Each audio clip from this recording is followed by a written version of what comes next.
Great.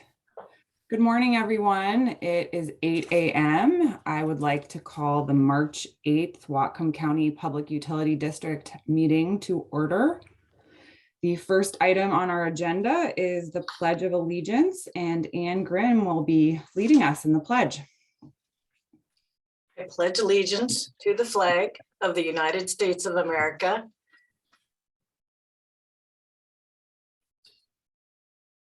and I lost my place. I'm so sorry.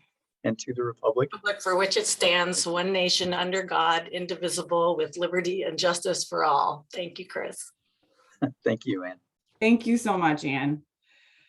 So the next item on our agenda is the approval of the agenda. Are there any proposed changes to the agenda at all? I hadn't noticed this, but just a minor change to item 6C. Yeah. And that is, I would like to change that from establish to discuss. Okay. This is something I brought up with the general manager, but I'm certainly not. I don't have a draft of a policy at this time, or I very much want to just hear the tone of the commission on the subject of it. So. Okay. Okay. Change So the word establish to the word discuss. okay. And Commissioner Murphy, do you have any proposed changes? I have none. So then I will entertain a motion to approve the agenda with the amended item to 6C, which is discuss instead of establish the climate resilience policy. So move. I'll second. All those in favor, please signify by saying aye. Aye. Aye. Aye. The motion carries. Thank you. So the next item is the consent agenda. So the approval of the meeting minutes from February 22nd and the approval of claims for March 8th. I'll move to adopt the consent agenda. Second that. Any further discussion? Okay, there's a motion and a second. All those in favor, please signify by saying aye. Aye. Aye. Aye. The motion carries. Okay, the next item is our first public comment of the meeting. And Ann, could you please assist us with that?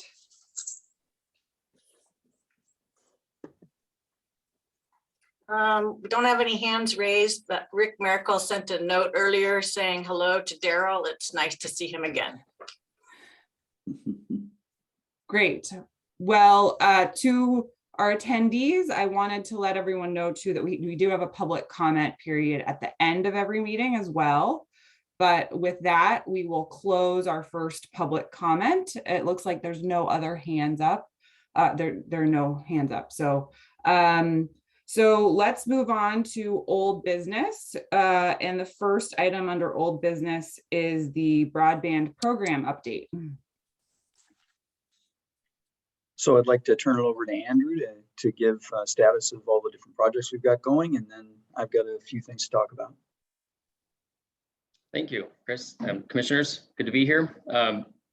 Spent the last 2 weeks really getting to know more of our community members and electeds, city officials, which has been really nice to get to know where they are on broadband policy, and some folks more informed than others. So I look forward to meeting more as we continue down this path forward. And thank you, Commissioner Grant and Deshmani, for some of those introductions as well. It's all been very helpful. We've been talking about a couple of the bills in the legislature. Those continue to move forward, which is also exciting.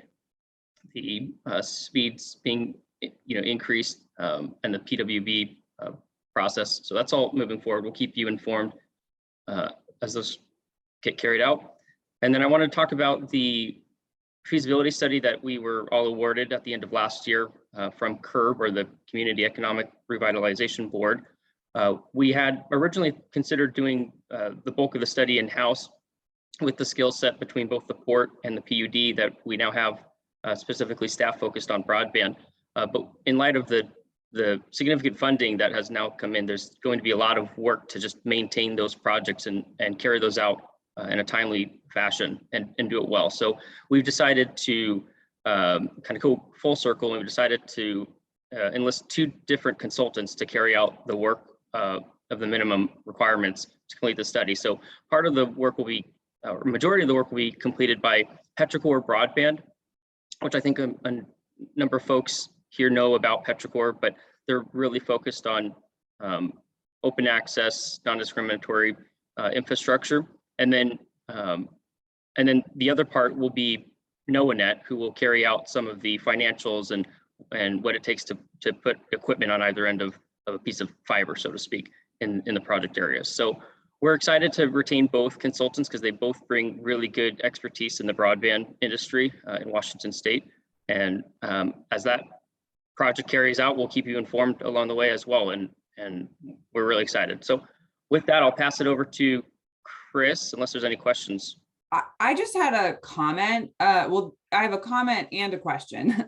One is that just for the benefit of the public and other commissioners, my understanding from what we've talked about, Andrew, is that with that CURB grant, you can't even use that grant funding for staff time. Is that correct? Which it's kind of designed to, if we'd wanted to do that work in-house, we wouldn't have been able to use the grant money. Is that correct? Right, we can't pay ourselves. You have to have a consultant. So if we did do it in-house, it would be, thanks for the funding, we can do it ourselves. And so this allows us to, one, retain very qualified firms and also keep the dollars. And I think there'll be dollars well spent. Great. And oh, Mike, Commissioner Murphy had a hand up. Go ahead, Commissioner Murphy. I apologize. I mean, Christine, if you want to keep going, because you were talking, I just. No, jump in. The next thing kind of takes us to a new place. So please ask your question or make your comment. Andrew, thank you for what you're doing and meeting with everyone in Whatcom County, city officials. Can you give me an idea of how everyone's responding to your meeting you and about the project that the Port in Bellingham wants to do? Are you getting the support? This is going to have to be a community effort to make this, to achieve this. And I'm just interested to know if you are getting good support, hopefully even financial support when the time comes. Yep, lots of support. It's exciting. The folks who may not be as informed, mouths are dropping. Oh my gosh, this, millions of dollars are going to be pumped into our community for broadband, which tells me there's a big opportunity for us to share the good news as we continue down this path. And I think we can do more of that. And the folks who are really involved, they're here to help, and we're listening to them. And it's been exciting to meet some of those folks who are really passionate, know every step we've taken, us in the Port, and they're tracking what we're doing, which I think is also really exciting and good and healthy, because we can learn from them and they can learn from us.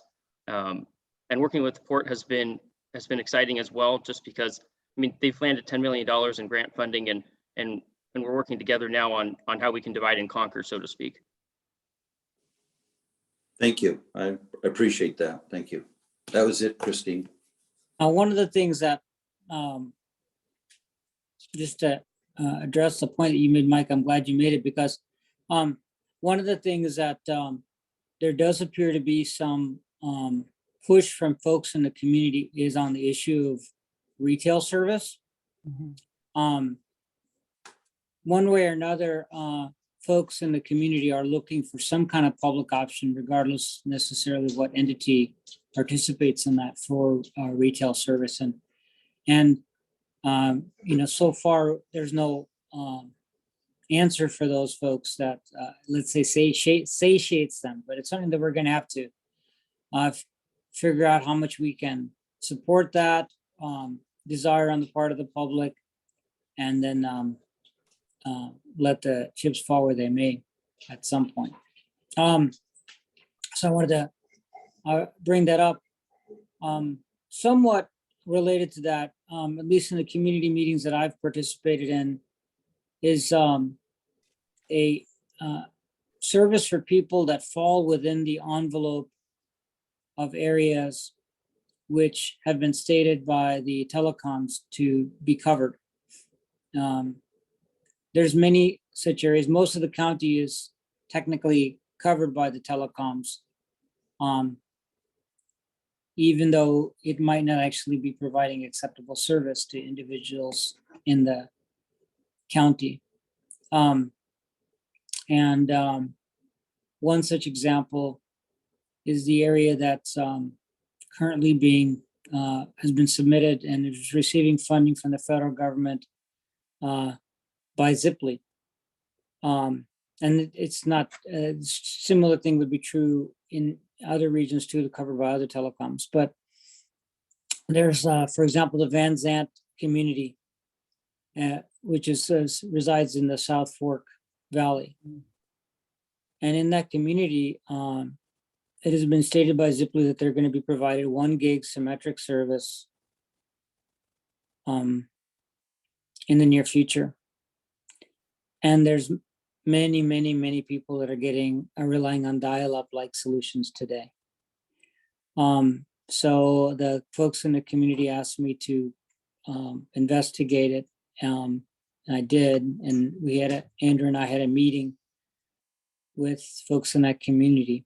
And I was given the task by folks in the community, and I was glad to support them, to set up a meeting as a follow-up with Ziply, because Ziply's received several $1 million of funding, and ideally the folks who have received the funding will deliver the service. I've reached out now twice to the appropriate point of contact from Ziply. I haven't had a response yet, but trying to figure out how to get just one, looking almost as a case study at one group of people who have essentially are unserved, but who the federal government considers served, and their funding is earmarked to that. Trying to help them. There's going to be a lot of people that are probably like that, and a lot, I don't have any numbers yet, but there's going to be a lot of people who are left behind by the naturally, and we have to take one step at a time as an organization. You can't do everything. We have to take one step at a time. So what we're doing is we're going after the low-hanging fruit, which means things that are very unlikely to be objected to by the telecoms present in the county. So that's wise. But it's also important to say that we're not going to eliminate all the pain in the community, or even close to it, as it relates to data services that people feel like they need, particularly in areas where they are supposed to be covered. So anyway, just wanted to give that as an update too. I think part of discovering information that is unpleasant is, that's how you make progress. You've got to uncover that, and then you figure out what to do about it. So, yeah, thank you. So Commissioner, if I can just have a couple of comments, and I think it's just by way of education, not for you, but for other folks who are listening on the call. We're going after grants to install capital facilities in areas that are considered underserved and unserved. And those definitions are set by the FCC and the state. The areas, we're getting comments from people where they're in Bellingham, in residential areas that are technically served. And they've done speed tests on their internet, and it's, not what they want. And so my feedback to those folks is that from a perspective of getting any state funding to do projects there, they are neither unserved nor underserved, but they may very well be poorly served. And so what we're trying to do is get a connection between them and the UTC, because that's really, I think, the most logical path, or the quickest way for those customers to address their needs. Whether or not they'll be successful in the long run, I'm not sure. So there is that. The other thing that's happening is the state definition of broadband has been proposed to be changed. And I don't know, Andrew, if that's been adopted yet, or if that's still part of the upcoming legislation. But if that change goes through as proposed, then a large part of this of our county will become underserved as opposed to fully served today. And those areas will be eligible perhaps for more capital grants that we're going to be pursuing. So those are changes that are coming. They're headed our way, and I think will be positive for a lot of customers. Chris, can I ask a question? Sure, Mike. So you touched on something that's very important, because we are hearing back that, you know, why aren't we overtaking all of Whatcom County? Why aren't we everywhere? But you touched on some really important things, that we are actually not permitted by the FCC. Is that what you said? Well, if you want to get funding, grant funding, you have to go in areas that are either unserved or underserved, and that's defined by the FCC and the state. And that's where we're going, because that's where we're getting the funds from. So That's correct. I hope the public understands that, you know, we're doing what we can, the best we can, but we're also going where the biggest need is too. So. Yeah, and I think that when you look at the 4 target areas that we already have working with the port, and all of the target areas that we've got looking forward, an awful lot of the people who live in those areas don't have internet now at all. So it's not a matter of going from poor service to really good service. It's a matter of not having anything and having access to some internet. And that's really, you know, you look at our target areas, and there's going to be an awful lot of that. People who are unserved today that get picked up. Okay, thank you. I was hoping to circle back to the Community Economic Revitalization Board grant that we have, and Chris and I had a conversation about this yesterday, but I want to make sure the other commissioners are in the loop, and the public is as well. Andrew or Chris, can you talk, you know, when we applied for that grant funding back in November, exploring the feasibility of developing a public internet service provider was part of the goal of that funding. Can you talk a little bit about what that looks like in the current scope of work? Well, let me just talk really high level, and then I want to turn it over to Andrew for any of the details and corrections if I get some of it wrong, which is likely because there's a lot of detail. But at a 50,000 foot level, it's split into 2 pieces. The part with Petrichor looks at essentially the fiber backbone, and the part with NOAANet looks at the electronics and ISP work that's done at the ends of the fiber. So what I think they're going to both give us is estimated costs to do more projects in both directions. Now, as far as I know, there's no grant funding available for the electronics at the ends or setting up an ISP. So how that would be funded, you know, is unknown to me at this point. If so, that would be the thing. We'd have to figure out how we could fund that, and then if we figured out how, then the question would be, do we want to? So the NOAANet is going to try and address some of that. The Petrichor part of it's going to address more of the fiber backbone, and you know that you're pretty much at the end of my knowledge, and I would defer to Andrew for more detail. Sure, we'll put together more advanced preliminary construction designs under the Petrichor contract, and we'll get construction analysis and linear paths to each of the end, you know, units or passes, so to speak. And then what NOAANet will provide us is just what Chris said, is, well, what's that going to take to light it and operate it?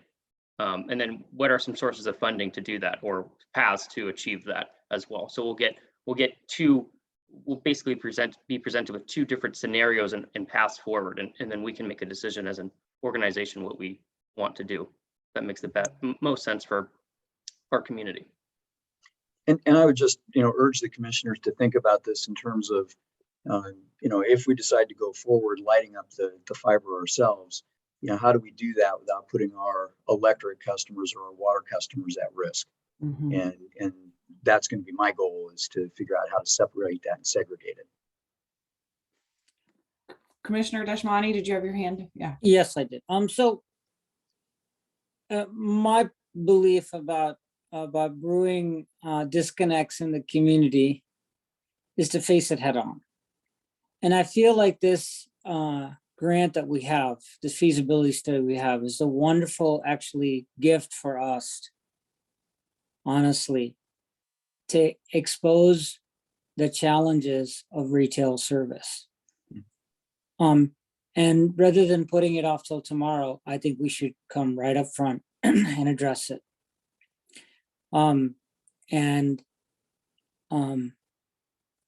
There's lots of physical challenges for local government to undertake this, but it's better we lay that out now, out in the open for the public to consume. Because if we do that, it will allow the public also to become educated about what we are.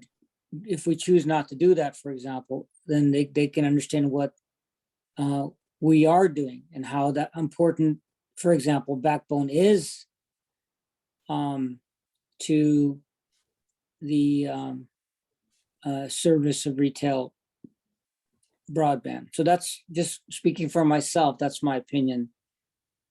Let's get the churning done early in the process rather than have people a year from now, debating it. Let's let them know where we stand sooner rather than later.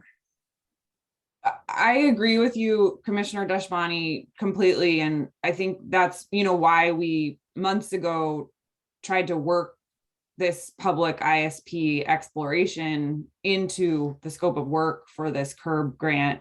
I would also just add, I think there have been some questions about, well, why did the PUD support the retail authority bill? And why did I specifically testify for it? And I think that the answer to that is that, in our work with the Washington State PUD Association, we work to support all of our PUDs. And, I know that this retail authority, we might not use it right away, but there, I spoke to Jefferson PUD, Commissioner Randall over there, and they are forming a public ISP. And they're going to form a public ISP on an open access network. They are in a very different situation. They own all their poles and wires. They are an electric utility. They have a billing system. They have many bucket trucks. They're in just a very different situation to be able to form a public ISP right now. I'm glad that they have retail authority now, and I'm glad that the PUD Association got that. And maybe down the road, another thing Commissioner Randall brought up to me was the fact that Kitsap PUD, which I think is in somewhat of a similar situation to Whatcom County in a lot of ways, they're the provider of last resort, and they got a kind of conditional retail authority several years before the Public Broadband Act passed. So that's another thing that we might want to look into, is what does that look like if you are the provider, how did that Kitsap model come together? How often do they actually act as the provider of last resort? But I think the idea there is that you don't want to put fiber in and then not have your citizens be able to access it because there's no private ISP that's willing to, make the final connection. So, we are in a very different situation, I think, particularly because we don't own our poles and wires. And also we're hearing at the same time the urgency of the need for this infrastructure. And so, we have to kind of balance those two competing priorities, which is how do we deploy the infrastructure as fast as possible? So definitely, what is the timeline that we're looking at for the work that's being done by Petrocor and NOAANet? Andrew, do you have that? Yes, we're still looking to stay on the same trajectory as if we were doing it in-house. So by May, I believe we'll have a good either finalized or near finalized product. Great. So Commissioner Grant, if I may, just a couple of observations. The the PUD Association, you rightly observed, supported getting the ability for PUDs to serve, getting the actual legal authority to form up and serve on fiber. Many of the PUDs cover service territories where there's no service at all. And so they, as you pointed out, they may own all of the poles. They provide electric service in their territory, and there simply is no internet service. So they are essentially doing greenfield projects, and there is no competition. There's nobody out there who wants that. And so they really do need the authority. Chelan recognized that many, many years ago and began building a broadband system. Tacoma recognized that in the 1990s and actually built fiber to the home. And what they found was when, after they did that, the ISPs competitively wanted in. And it really has wiped out the Tacoma ISP business because they weren't as nimble, they couldn't staff as large and really respond well. So where you've got a lot of competitive ISPs, the ability for a local government to get involved and effectively compete is not as easy as when you're in a greenfield area where there are no competing ISPs, which is what many of the PUDs face. So, we are different. We are, as you observe, more like Kitsap. And, my concern is that I think we do have competing ISPs here. What we don't have is fiber infrastructure. And we need to get more and more of that out there. And I think that's what we're going to be focused on a lot of these grants. So one of the ways that Kitsap is addressing this problem over a decade is by taking the approach of creating local loops with the help of LUDs, which was a financing vehicle that existed and still exists without federal money, without state money. And Kitsap essentially facilitates that funding vehicle for communities. Kitsap goes to the extent of handling all the engineering and ownership and all of that as well. But they are indirectly providing a solution for all of these areas that are claimed to be served by that vehicle. So, there's more than one way to go in terms of helping the community in areas that are maybe considered by the state and the feds to be served, but where communities still want to do things. And so, what I'd like to suggest we revisit the work plan and figure out a way to address the questions that are coming regarding to getting people served where they feel like they're not being served, but the feds don't agree. Meaning where, and so one of the places that early on I relied on as a resource base for studies was the Institute for Local Self-Reliance. I think we are all familiar with that. And NOAANET has never been focused on the economic aspect of the digital divide. NOAANET is very much focused on rural, the geographic aspect of the digital divide. So as a result, NOAANET's probably not the right vendor for that aspect of the study. Certainly they're very competent with the backbone related questions that we're planning to address in this study. But the other aspects that relate to service of people where there might even be physical infrastructure and access, that is an area where we may need to find another vendor that can support us in that regard. So, somebody that will help us figure out what our options are for providing service, whether we facilitate that or whether we actually provide that directly. And also part of the benefit of doing this kind of thing is to figure out what kind of timeline, it may take many years to undertake that, but to understand what are the needs of that.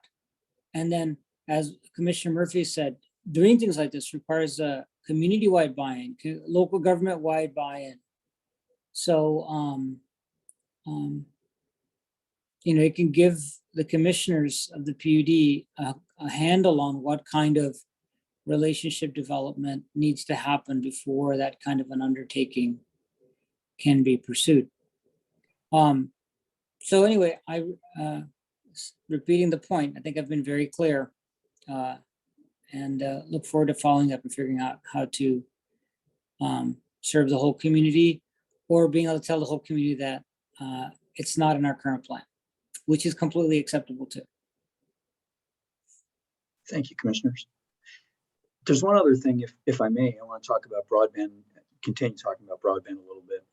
The joint effort that we have with the port has been a good one and very productive. And now that they have staff, and Andrew, we have staff, it's kind of clear to me that we can do an awful lot of stuff with them that we're not doing today. And I talked to Rob Fix, who's the director of the port, and he concurred. It looks like what we need to do is each of us pursue independently grant applications, but have those grant applications mesh. And so, for instance, we have, Andrew, you can give me the number, it's either 16 or 18 target areas already identified, of which only 4 are funded. So whether it's 16 or 18 isn't really relevant, only a quarter of them are funded. So the issue is, how do we march through and get grant funding for all of those areas?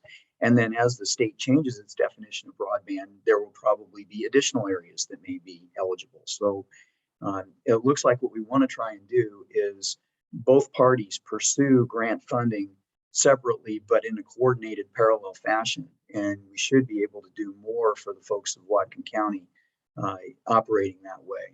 So, I'm just looking for head nods at this point. It's really going to be us pursuing independent grants, but coordinated with the port, and them pursuing independent grants coordinated with us. So, the idea is we don't step on each other. We maximize.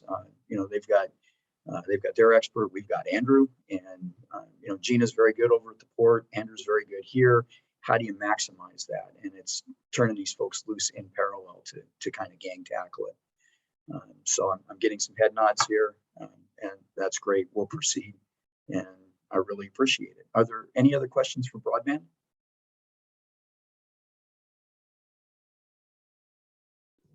Well, I just wanted to, clarify also that with that change, I've always felt like, well, Chris, can you just talk a little bit too about the steering committee and kind of how that is going to change based on the conversation you had with Rob? Well, I think that where the steering committee is going to end up is just Andrew, Gina, me, and Rob. And it's going to be the 4 of us, because it's going to be a whole lot easier to divide and conquer. Now, Andrew clearly is going to continue to provide technical expertise to the port. Gina's going to help us writing grants. I mean, there's going to be an awful lot of stuff going back and forth. But the steering committee itself is going to become, we think, much more streamlined. And then that also means that you and Andrew will report back to the entire commission, and Rob and Gina will be reporting to their entire commission. And that sort of extra layer of with so I won't be attending those meetings anymore, but you and Andrew will be providing updates to the entire commission at every commission meeting on the collaboration with the port, correct? That is correct. Okay. Commissioner Dashmani, did you have a hand up? Yes, I did. So regarding the interlocal agreement, John Sitkin. Do we need to modify the interlocal agreement to take the elected members off of the steering committee, because the steering committee is specifically identified in the interlocal agreement? Any changes? I'll have to go back to that. My recollection is that it is as other designees. So let me just go back to that, and we may have a minor cleanup at the next commission meeting. I don't have it on my mind. I can look for it and maybe come back to you during the commission report or general manager's report. Yeah, my main objective here, John, was that you looked like you were bored in this particular agenda item, and I felt like we needed to get you engaged. No, actually, what I was doing, I was prepping myself for the OPMA discussion coming next and listening here. I did want to say that we did get that interlocal from Petrichor and a conflict waiver back Friday last week. So we'll have that turned around for you, Andrew, shortly. So, but I've been tracking the discussion and I'm just teasing you. teed up for the next item. Okay, great. Well, no, that was the only thing I just wanted to bring up to make sure if there's any I's or T's you have to dot or cross regarding the. I'll look at that while we're before the GM and commissioners reports. And the degree you're asking for Commissioner Grant, it makes complete sense to me that that would be the natural evolution. And as Chris pointed out, it's streamlined the process. Thanks for your work in managing that. When we were, light on broadband staff, that was helpful to keep continuity in that effort. Mm-hmm. Yeah. Well, a lot going on with broadband, and are there any other questions from the commissioners on broadband at this point? Okay, Andrew and Chris, any other updates that you want to share? Not on broadband. Okay, well, let's move on then to 5B under old business, which is the Open Public Meetings Act, the COVID-19 update. And John Sitkin, is this you? I think it'll be myself and Chris and Ann. Okay. We all can fill in. So at this point, we expect the mask mandate to be lifted by the governor effective this Friday. My dates are correct. And at that point in time, we don't know what the governor is going to do regarding the existing other components of the existing order. We do expect that remote meetings will still be required, but an in-person option will be allowed. So it's called the hybrid meeting. There have been some indication that the spacing requirements of 6-foot distancing will not be required. If that's the case, it makes the in-person more convenient, but you still will have to provide an overflow if necessary. So we're trying to still dial that in, but we expect the remote meetings to be required and in-person optional. We'll see if the governor provides any new declaration or guidance. The government agencies fall under the miscellaneous venue component of the proclamations. That'll likely be addressed in some fashion. But since we're anticipating that you can go to a Kraken game without a mask as of Friday, for all you hockey fans and sit next to others, I expect that that'll be allowed at an open meeting of government.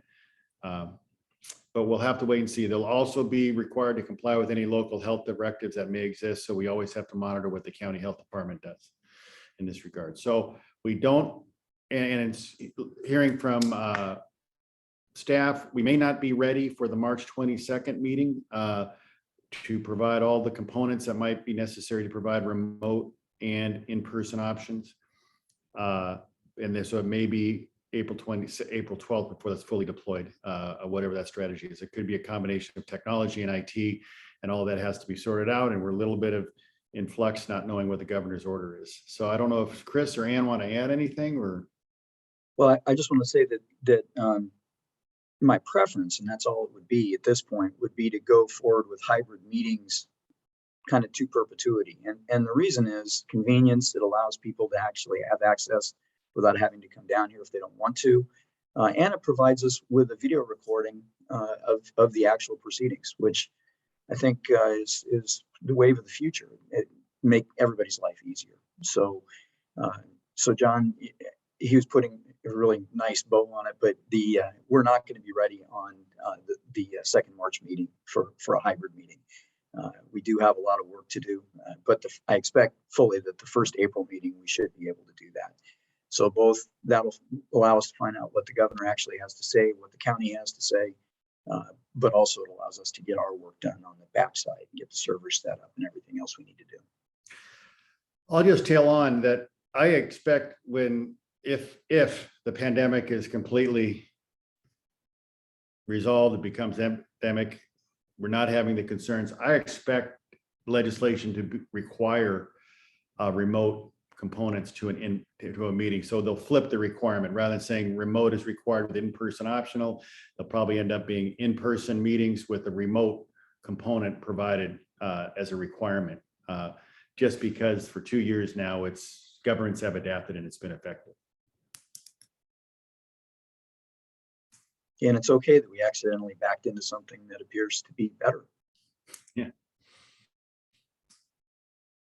Something good had to come out of the pandemic. Yeah. That's all I had, Commissioner. Me as well.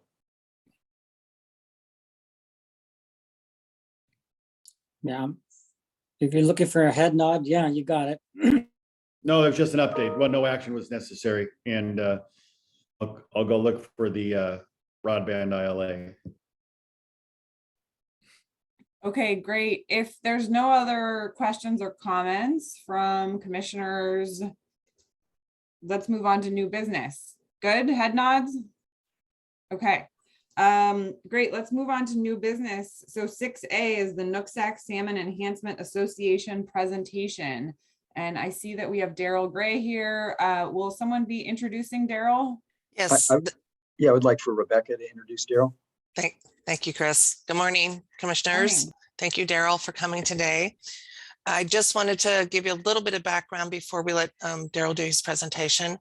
The PUD has been supporting Nooksack Enhancement Association for since 2010, and with funding to help support their restoration of habitat sites.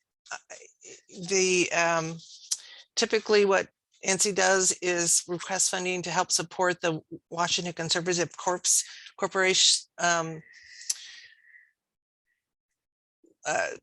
activities on different, I'm sorry, let me start over again here. Start on different habitat restoration sites that they've been doing all over the county for many, many years. And they are coming today to present their results from 2021 and requesting additional funding for 2020-22. So Daryl, I'm going to just return it over to you. And I believe, Anne, or should I share his screen? I think I can share the screen here. Whichever person is easiest. Okay, I'll click share screen. For So or no, actually, Daryl, you should just be able to do it because you're a panelist. So go ahead.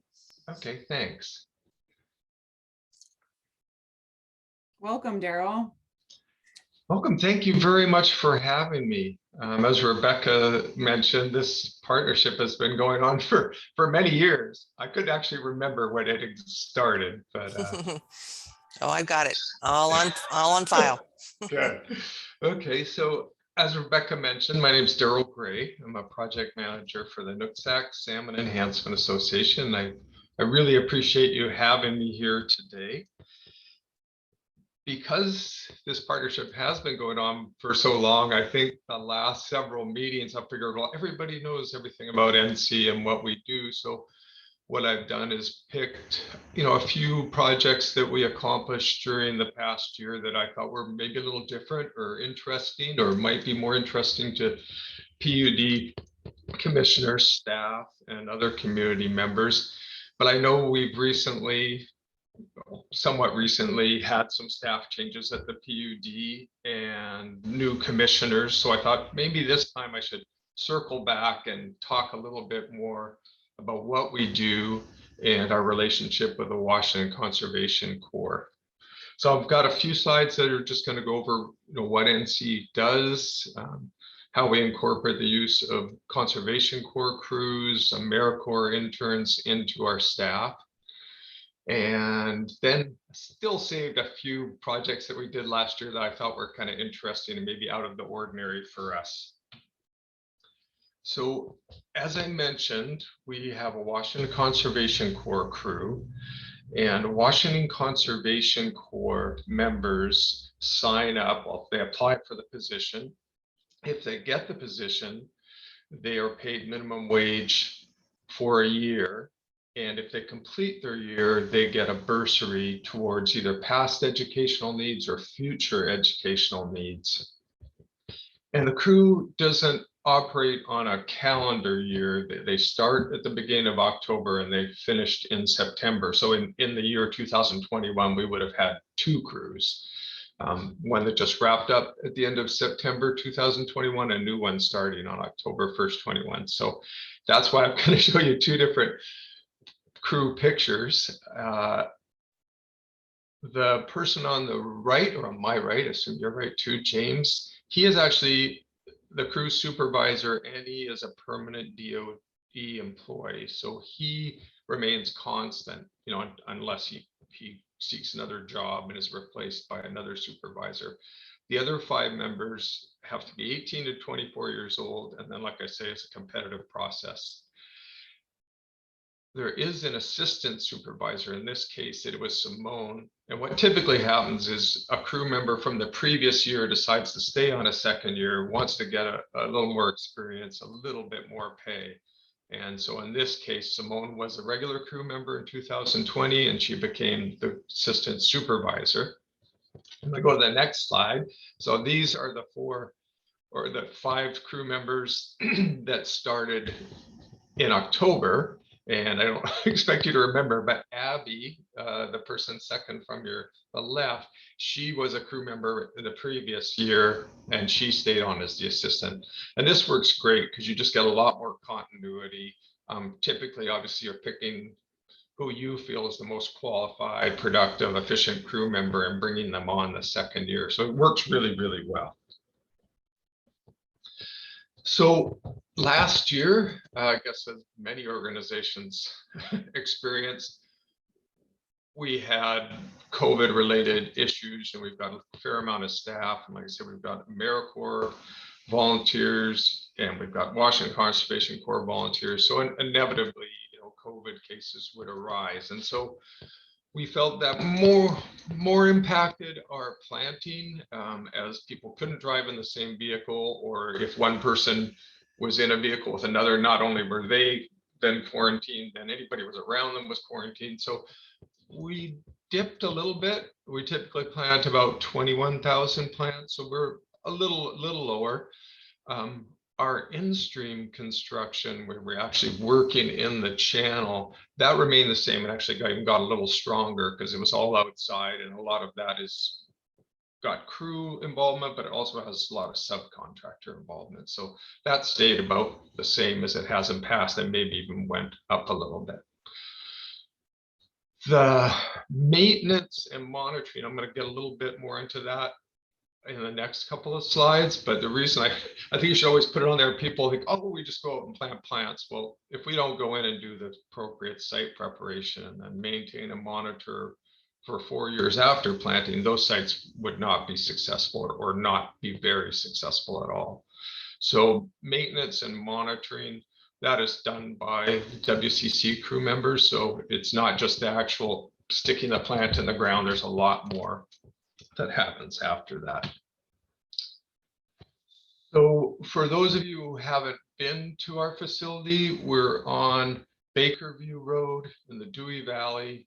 We're just probably about a quarter mile east of Hannigan, and we were able to lease this property and then purchase it. And that's made all the difference. We've been able to really refine our nursery. We've got a nice shop, and that is a requirement. If you host or sponsor a WCC crew, you have to have a place where they can all park, where they can store their equipment. They come with a small inventory, but we've got a couple of tractors, we've got a lot of power equipment, so it's just worked out really, really well. So I thought I'd just give you a little picture of kind of where the crew gets together every morning, where they load up their plants and take off in the trucks to go to work. We also at our new facility have a couple of native plant gardens with kind of a simulated stream, which we actually can pump water through. And this has been great too. This has been a project that we've developed with the Washington Conservation District's assistance. And so if somebody says, well, I've got a creek and I would like to add some plants, we can say, well, why don't you drop by, and you can, kind of walk along and kind of show you what plants might be most suitable for your site, or, for a variety of plants for different aspects of your site. So that's been pretty fun to watch this kind of develop too. We're at the point where we're actually going to have to start thinning it out because it's getting pretty thick. I mentioned, the site preparation. If you look at the picture in the top left, sadly, that is pretty typical of a lot of the lowland creeks, that flow into the Nooksack River or into independent drainages that flow directly into the Salish Sea. The land was probably cleared at some point for either to extract forestry products or to convert to agriculture. And the next thing that happens is usually red alder, which kind of pops up everywhere when you disturb soil, comes in. But then before any other native plants can kind of get reestablished, Himalayan blackberry comes in, and that just will kind of dominate the understory. And so a lot of the work we do is on creeks that are sadly very similar to this. So we really got to go in and take care of the blackberry before we plant. Otherwise, we'd just be wasting our time. So what we usually do is mow all the blackberry to the ground. This is done, physically with weed whackers. We also have some contractors that have small equipment with like a brush mower on the end of a small excavator. So bigger sites sometimes will bring in equipment. Sometimes it's relatively flat, like the picture in the lower left. We can mow it with our tractor. We typically mow May and June, and what we're looking for is we want it to grow back up. And if you look at the top right picture,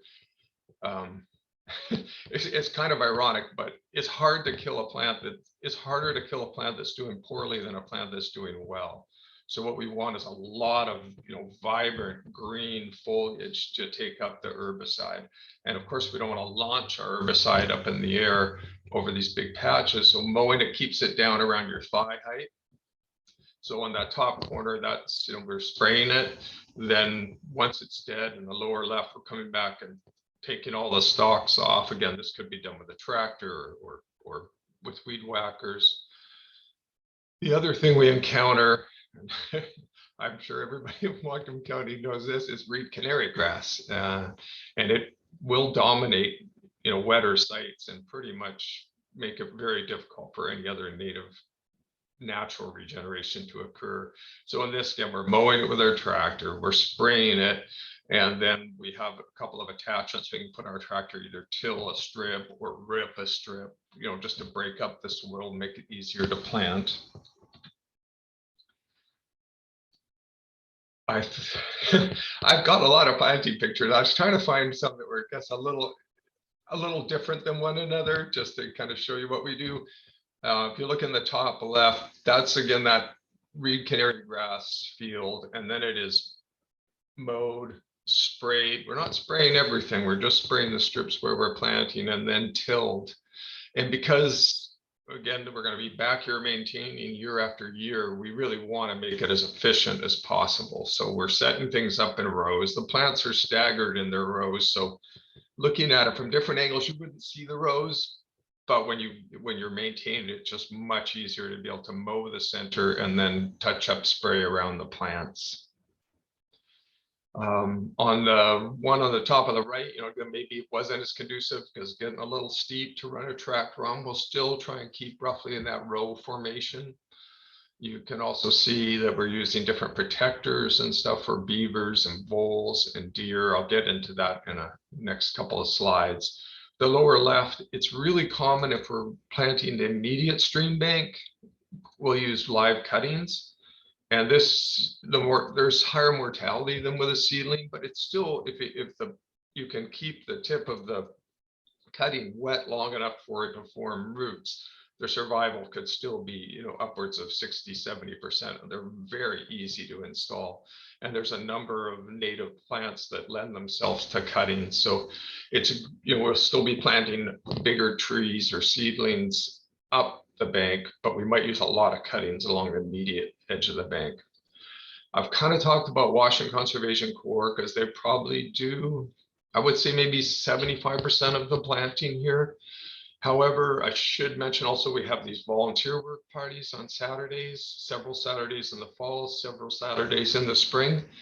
And I'm not saying that the volunteers don't do great work, but they kind of get the gravy because this crew has got in before and prepared everything, put all the plants out, laid out the plants. And once the planting is completed, this crew is going to go back through and fix anything that's wrong, do some, quality control. So the volunteer work parties are great. It's great to involve the community, but they kind of get the icing on the cake. So I did mention the deer, vole, beaver protection. Some of our earlier plantings, like in the late 90s, I don't think we really had an idea, how difficult it would be to grow plants in an area that has a lot of beavers and meadow voles and deer. So it took us a couple of years to catch on, but now everything that we feel is susceptible to browsing is protected. And some of the protection is just, for the first few years. Some of the protection, like this caging on the right, we were actually going back and expanding the cages because we still got some beaver predation in that area. We used to put a lower cage on for beavers and then a higher one for deer. We just thought, we're just going to put all tall ones on because once the plant kind of becomes, I don't know how I say this, a certain height or width, it is really susceptible to deer, not just browsing, but younger deer, male deer that are rubbing the felt off of their horns. You might get a tree and it's, finally 8 feet tall, but it's just the right thickness for the deer to want to push against it, but not be too much resistance. And so they can just go in and destroy trees, even after you've kind of got them out of harm's way for wolves and possibly beavers. So that's why we keep the cages on longer until the plants are well established. As I mentioned, monitoring, going back to a site regularly. So all the sites get monitored a minimum of once a year. Some sites, particularly like south-facing sites or sites that are in the northern part of the county, really experience strong northeast winds. Those get monitored twice a year because we could have a real cold snap and have a lot of mortality. So we're looking at overall survival. We're also looking at plant health and growth. And then this data that we collect is entered into a GIS database. And so we can go back anytime and see what was monitored, what was the survival among Western red cedar or any other particular species. I'm going to step now into the water. So the first part, we probably plant, well, let's say we prepare, we plant and maintain 9 months of the year. And we're still doing some maintenance the other 3 months, but the difference working in the water is you can only do it within what they call a fish window, which is July 1st to September 30th. Now, sometimes depending on the species, that will be narrowed. Sometimes if there's not much water in the fall and you don't think you're at risk of adults coming up to spawn your site, you might get an extension into October, but for almost 99% of our projects, it's July 1st to September 30th. So before we do a project, we're going to go in and do a habitat assessment. And so we're going to walk the creek and we take measurements, and basically it's broken down to pools and riffles. We want to know how many pools there are for adult rearing, for adult holding while they're moving up through the system, for juvenile rearing, as in the case of coho, that stay in the system a year. We also want to look at what is the spawning gravel and productivity like. So we've got a good baseline of everything that is happening within that stream. I'm going to talk a little bit about fish passage. That's a little more clear cut because we're just at one specific point. but a habitat assessment may span 2 or 3 miles, and then we could decide this is what's lacking, or this is what is degraded, and this is how we could improve it.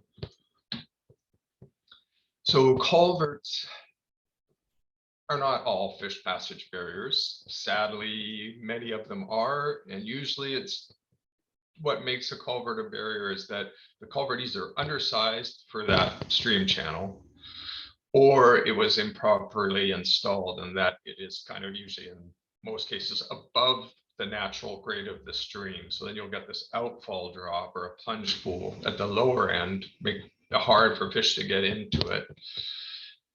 And then you also have aggradation upstream, so you have a lot of things plugging it up. So we will almost always replace a barrier culvert with a bridge.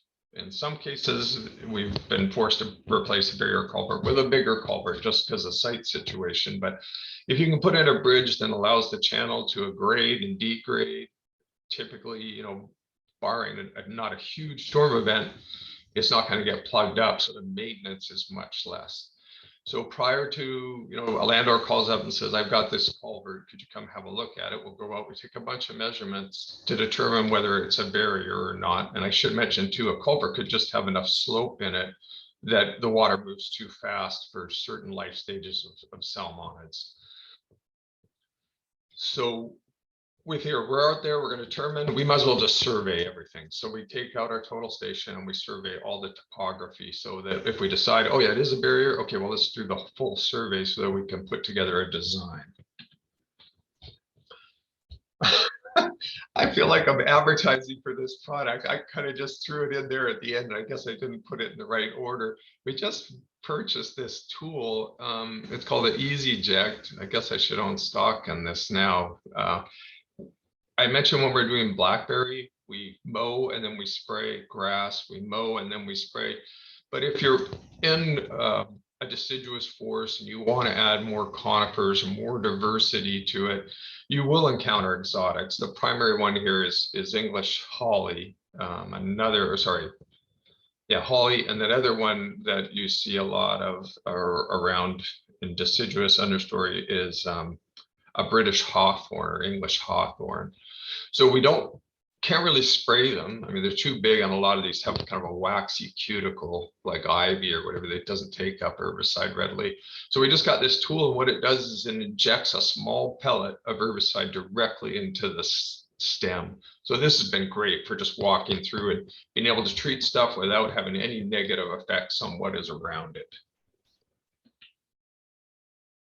So I said I'd pick a few projects, and I'm sorry this is turning out a little longer, but I only have a few slides left. So I mentioned the fish passage. You know, if we go in and we say, oh, this is a fish passage barrier, it's very fortunate there is a lot of funding to replace or remove fish passage barriers and replace barrier culverts with bridges. We work primarily with two main funding sources. One is through NRCS, and it's administered through the Whatcom Conservation District. I work with a gentleman there named Frank Corey, and he's just been amazing at getting funding. And as I mentioned, this is heavy equipment specific, you know, materials specific. The crew will go in and divert water, remove any fish that are in the construction area. There may be help with some labor on the site or rebuilding a new channel, but a lot of it is heavy equipment. We also get money through the State Salmon Recovery Funding Board under the Family Forest Fish Passage Program. So as I mentioned, we've got a culvert here on the left. It actually has some grade control. So somebody was kind of thinking about how to get fish up into this pond that probably had been dug many years ago. And it would work, but you'd have to always be maintaining it. And again, it wouldn't work for all life stages at all times. So what we do is we remove that culvert, and I mentioned before about looking at the appropriate stream gradient. We're going to survey way upstream, way downstream, a minimum of about 300 feet. So we can approximate what would be the slope of the channel were the culvert not present. And here where we're actually, the landowner wants to keep the pond. So we're saying, well, we want to build a channel that fish can swim up in and out of the pond without any, you know, the little weir controls you see up above. So this channel is actually 150 feet long, and that is to take the gradient from the pond downstream till it blends into the channel and put it at or make sure the gradient is passable to all life stages. The bridges we buy, a lot of them are prefabricated, pre-engineered. So the foundation is engineered on site, but the actual structure, as long as the foundation is approved, is all fully engineered. And with medium to large size excavators, you can do a lot of this work. So you don't need cranes. So it's pretty effective. Another thing we do, a lot of landowners just inherit old crossings. They may have been for livestock or something at one point, and they still want access, but they're not taking a vehicle over it, or they're just taking a small tractor across it. So these are more crew, less heavy equipment. So we typically buy used I-beams at Z Recycling. They've been a great resource. We work with a couple of local mills that can mill up deck boards. And so they're quite simple structures. You may need a very mini, small mini excavator to place the I-beams, but the crew can do a majority of this work. And I think it's really rewarding for them too. And obviously it's not near as much disturbance as if you're putting in an HS20, road bridge for a fire truck. I guess I threw this one in here because it is a little different than some of the work we do. So this is on Haney Creek, and it goes into a large pond wetlands system. It's not man-made. I think it's been largely controlled by beavers. And I think this is a little precedes me. So this was probably done in the mid-90s. If you look to the left, you'll notice some really big quarry rock, and it's maybe a little hard to see, but what they've done is build steps up this channel to get into the pond. And I think it was really common back then to use quarry rock because it's easy to kind of chink together.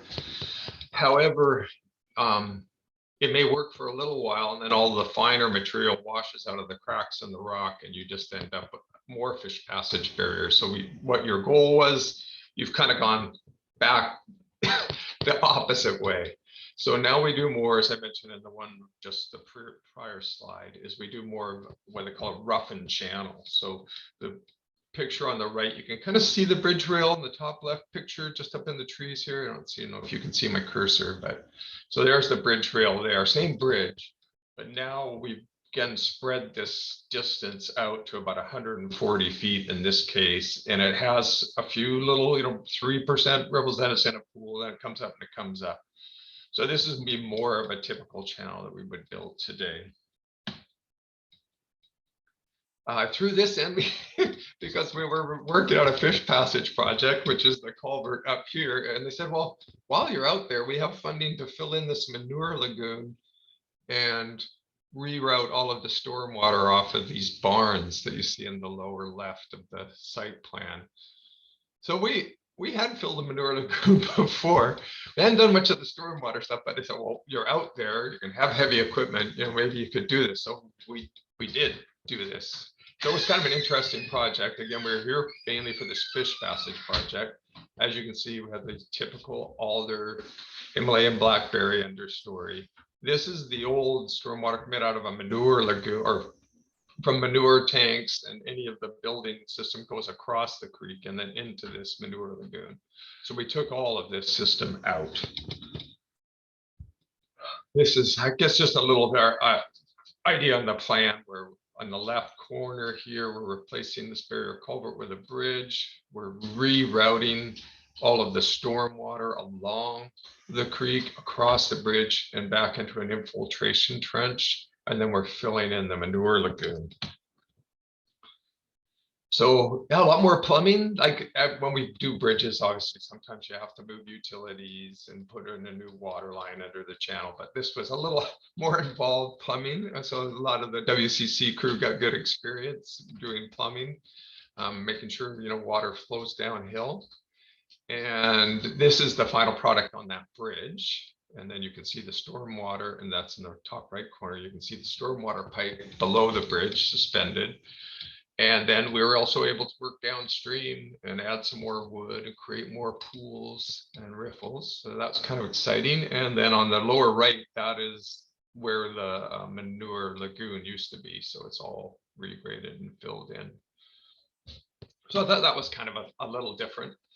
Another project we did, which was a little under the news, a little unusual, is we put baffles in a county pipe. Typically, if a culvert is assessed as a barrier, then you'd want to pull the culvert or replace it with a different fish-friendly structure.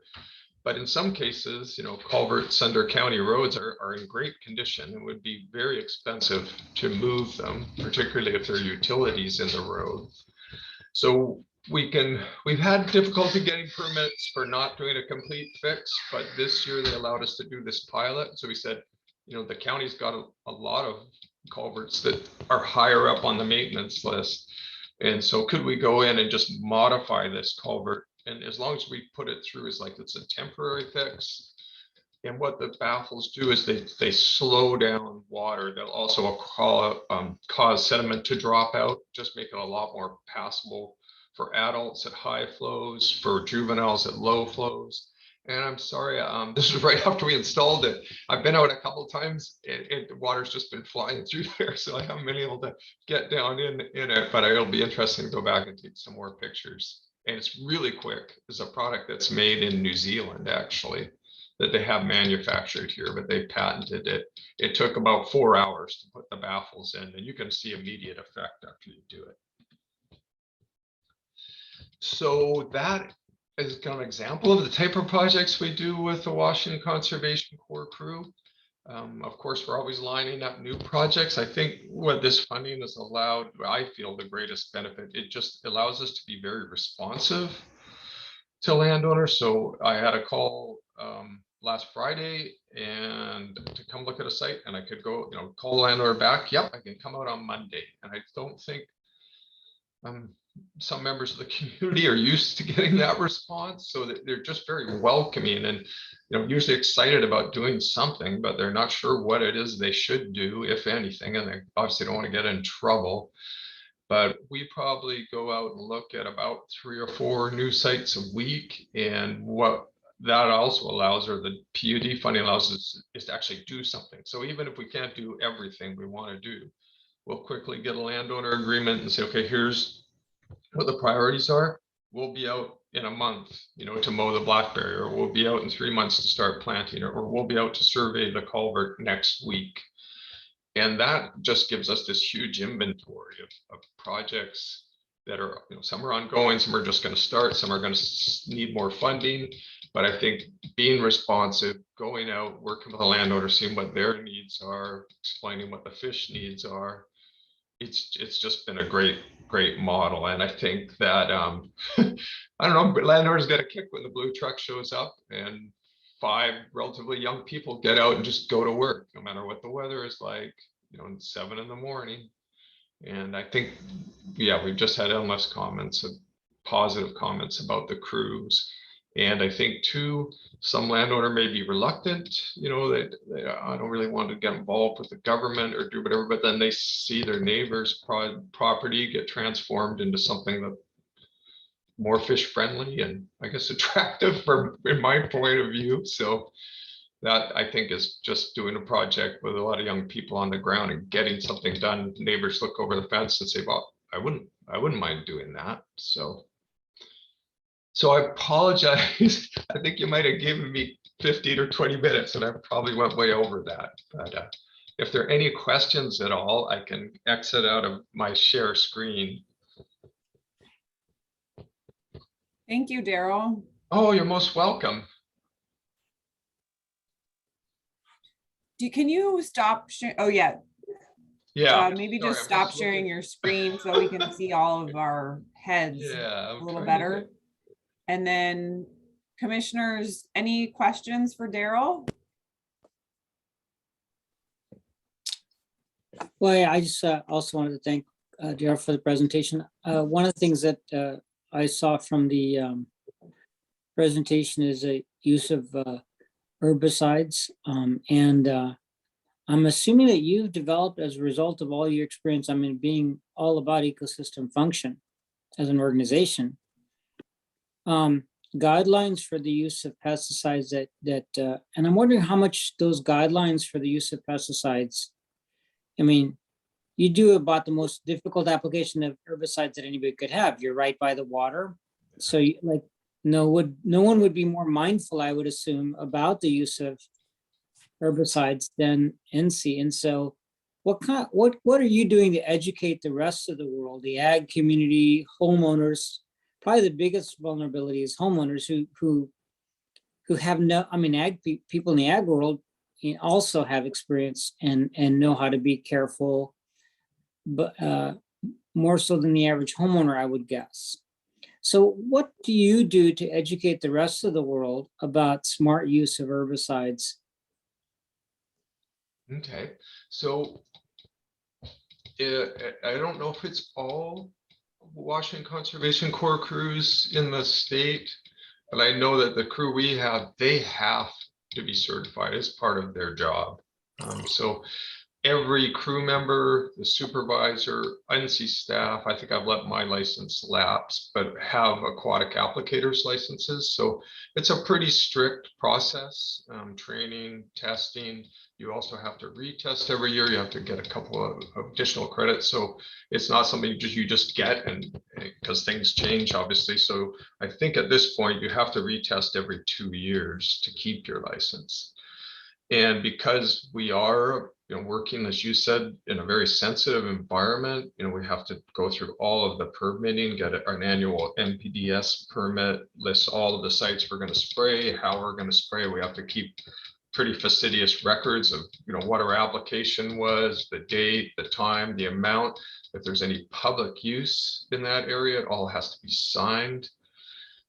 So that's kind of where the crew, I mean, they've got all the most up-to-date training, and they're using EPA approved herbicides in different settings. If we didn't have to use it, I would rather not, use it. And I think what we found in the early 90s or mid 90s is that if you can't do appropriate site preparation, and if you cannot control the invasive species, you really are kind of wasting your time. And while one crew might be able to look after 1 mile of creek in a year, doing all of that physically or manual, if you add another project and another project, eventually your maintenance will outstrip your capacity. Right. So sadly, it became a necessary evil. We did research, we got certified, and again, we're using products that are approved for aquatic application, and we're using them in a fashion that is approved. If we didn't have to do it, we wouldn't. Yeah, we wouldn't. But so when we're talking with the public or anybody, I just actually did a presentation for the Comacultion Native Plant Society and laid out exactly what we do and what we treat, what we use, and why we use that. And so I was expecting a lot more kind of blowback, like, oh, how can you do that? But I think at the end of the presentation, people kind of understood that, if we want to move from, a blackberry infested, blackberry dominated riparian buffer riparian grass, to make that transition, we're going to have to do some things that we probably go against the grain of, what our end product is, but without them, we just would never succeed, or we would be doing so few projects compared to what we actually accomplish. I did see a presentation, forgetting her last name, De Silva is her last name, and she works for one of the tribes on the peninsula. And she got up and did this most passionate presentation I saw about 10 years ago, like, I'm a vegan, I live off the grid, I do everything, but I could not do my job without glyphosate. And, I think, again, that people are like, boy, do we have to do that? And she's like, basically, yes. I mean, if you want to get rid of reed canary grass, or let's not say reed canary grass, let's look at something that's more serious. If you want to get rid of Japanese knotweed or bugly or something that are dominating a lot of the near shore riparian buffers, you wouldn't be able to do it without herbicide. So it's a necessary evil. I don't know if I went off track or answered your question, but we. Well, yeah. I'm past the point of understanding. I assume that if you're doing it, it's a necessary evil. What I'm wondering about is the best practices and disseminating information about the best practices to people that don't deal with ecosystem restoration on a daily basis. Yes. So I'd like to just poke you and other people in your field working on this to do some effort in educating the rest of us, you know. And if there's something you can share with the PUD on this subject, I'd appreciate that as well. Because I think we can all benefit from that. For example, we've had some projects where we've had to deal with land work, site prep. We had a discussion about herbicides having to do with some towers and tower replacement work we had to do, where we had to use a substantial amount of herbicide, and we were wondering about that with the contractor. So, you know, if contractors, for example, if we could put a stipulation in our agreements relating to the use of herbicide, where we would just like them to be educated in the best practice when we ask a contractor to do land prep on our behalf, that we want them obviously to use the best practice on that subject. You know, it may not be realistic for the PUD to be the expert on the subject, but at least we should ask for that expertise in the things that we do from our vendors. So that's the reason I brought this up. Thank you. It's a very good question. I think when we go out to a site, we talk about what herbicides we might potentially use and what are the pros and cons of different herbicides. It tends to be, you know, persistence. If we want to accomplish a project in a reasonable amount of time, or like meaning we want to get our site preparation done in the fall so we can plant in the spring, you can't be using herbicides that persist. And you know, in other sites, I guess, that are just a wall of blackberry, you say, really, we could sit on this for a year. We might use a product that's a little heavier, and persists longer. For the most part, yeah, we're going to use the product that has the least negative effect.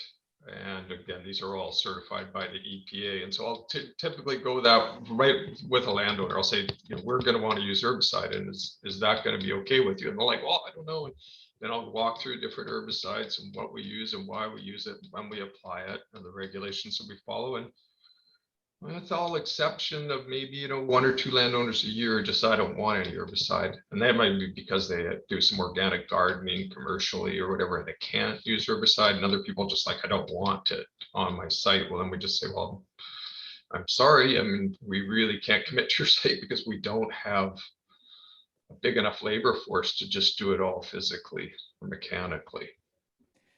Daryl, Commissioner Murphy, you had your hand up, and I want to make sure if you have a question, we get to that too. Thank you, Christine. Well, actually, in support of what Daryl was talking about, I had certified people that worked for me in spraying, and there's a lot more into it than just having a license. And you know, we had to study the plants. We had to know what we're up against. We picked the chemical that would best. We diluted if we could. We didn't. We watched the weather very closely, rain, wind, and we post signs, and we stayed as close as we could to the plant to not have any overspray go. But I know that Daryl and his staff does all that. There's just a lot more into it that Daryl really said. They are in the science of it all and understand the safety. So they're right on top of it. I've seen them at work before. I've had the opportunity to go out and observe, been to the nursery and work there, and also been out planting too. So they're very careful what they do and do a great job. Thank you, Mike. Great. Well, we do have a recommended action here. Can I entertain a motion for this funding request? I would like to make that motion that we approve the $20,000 for NC to support them in 2022. I'll second that. Okay, great. We have a motion and a second. Any further discussion? Christine? Yeah. I'm sorry to keep on. No. This is where my heart and soul is as a PUD commissioner for Whatcom County. I joined to become a PUD commissioner because of water issues and what I knew of Whatcom County and saw as a child growing up, the streams I was able to play in, taking my children back there and find them all gone. All you saw was quack grass and no trees and the culverts. And when I see the work that NC is doing, I just can't thank them enough, because it's not just for them. They're preserving our county for the future, and they're returning things back to what I remember as a child. And I can't thank them enough for what NC is doing, as well as farming. Everybody's joining in now. I've never seen such a collaboration, everybody coming together. Farmers are farming differently than they ever did when I was younger, all because everybody's very concerned. So I'm excited about supporting another year. Thank you. Thanks, too. Mike. Yeah, let So us we- know if you need anything else. We support you wholeheartedly. Thank you. So we have a motion and a second on the table. All those in favor, please signify by saying aye. Aye. Aye. Aye. Thank you so much for joining us today, Daryl. and Oh, for all thank your you work. so much for your support. I look forward to this every year. Maybe in person next year. Yes. Maybe we'll find out in April. Yes. Thank you again. Enjoy the rest of your day. Okay, take too. care. Okay, next item on the agenda, 6B, is approving a work order with the Digital Boundary Group. And that looks like it's going to be Brian.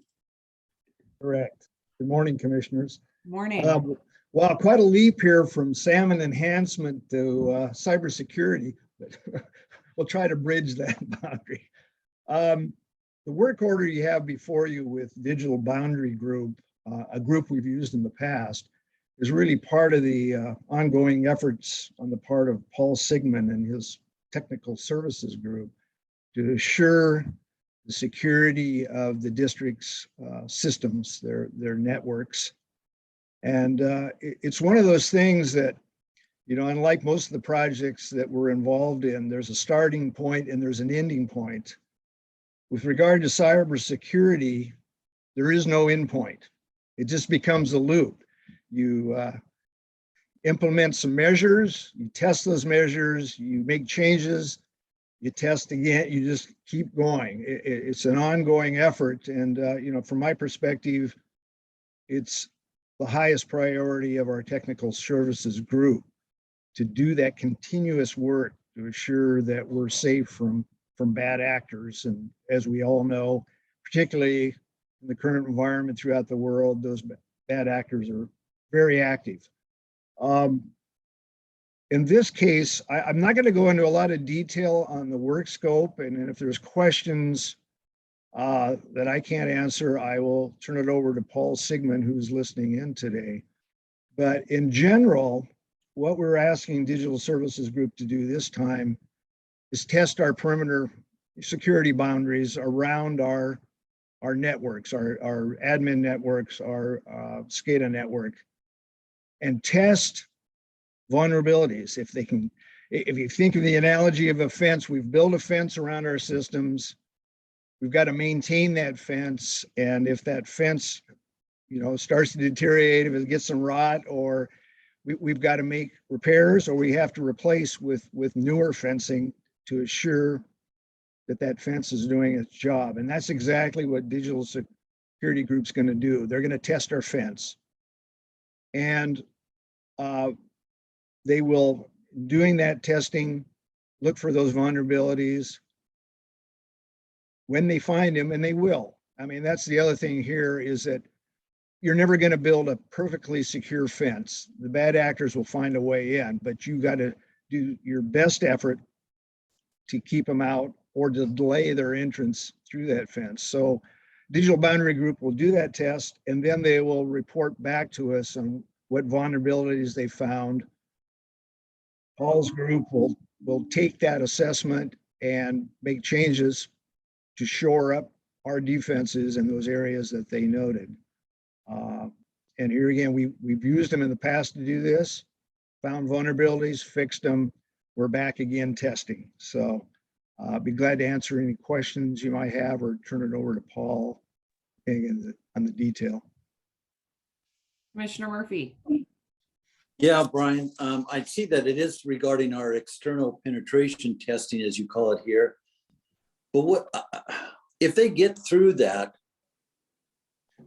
What do we do internally? Is there different firewalls or fencing or whatever you want to call it to prevent them to getting down to our very, very secure or things that we need to be very cautious of securing it? Is there different? I don't have the words, I apologize, but I know it's easy to get through because that's all you ever hear about is they get through the external wall. But then once they get in, can we stop that damage? Yeah, it's a good question, Commissioner. And the answer is yes. I mean, we have a security perimeter around our networks. Within those networks, we have security perimeters and, around the devices within those networks. We also, and here again, I won't get into the specifics, but we have intrusion devices that if a bad actor gets through the fence, we can pick up the activity within and take measures to address it, isolate the problem. So we've got a number of layers of security, and we're constantly assessing the strength of those security measures and then adapting as they adapt. If the bad actors adapt, we have to adapt as well. And it's just continual warfare, if you will. So as DBG does this testing, our external, are they going to go as far as they can get into the system to see how weak we are or where our weak links are? Or are they just going to stop at the fence and say there's a hole in the fence? No, they're going to test the fence and they're going to test the networks within the fence. Okay, good. Thank you. That's it for me.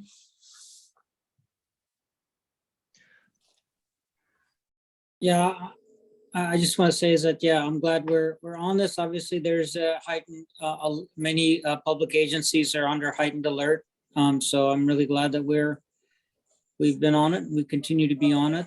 It's a changing landscape and there's new softwares that come out. There's all kinds of things that change the problem every year. So I'm glad we are vigilant on this. And there's things that I'd love to discuss, but probably not in an open public meeting.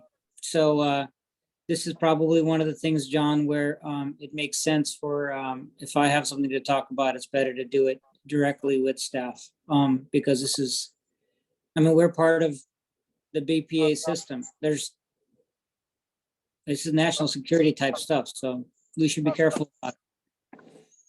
Yes, and I think the reports that come out will be labeled confidential for the file. So just one other thing, if I may, just to add, and Mike, this goes directly to your point, I think. The issue is not to become invulnerable. The issue is to become a harder target than your neighbor. These guys are fundamentally lazy. They fire out, thousands and thousands of attempts every day, and they get into the softer targets. And so this is part of us being a harder target. And it is defense in depth, and we really can't talk too much about that, as John and Atul pointed out. But it's the idea is it's like that thing. If you're running from a bear, you don't have to be faster than the bear, just faster than the other guy. It's kind of like that. And I will assure the commission that we're ever vigilant. Paul and his group's doing an excellent job of keeping us safe, if you will. Great. Well, thank you. I will entertain a motion to approve this work order if we're ready to do that, commissioners. I'll make a motion to approve the work order. Let's see. Work order W02-03-22, the Digital Boundary Group. Second. There's a motion and a second. Any further discussion? Okay, great. All those in favor, please signify by saying aye. Aye. Aye. Aye. Thank you, Thank you. Brian and Chris and Paul and everyone else working on this. Thank you, And commissioners. Then we will move on to 6C, which is discuss a climate resilience policy. And I So don't Commissioner know who, Grant, this was added at Commissioner Poole's request.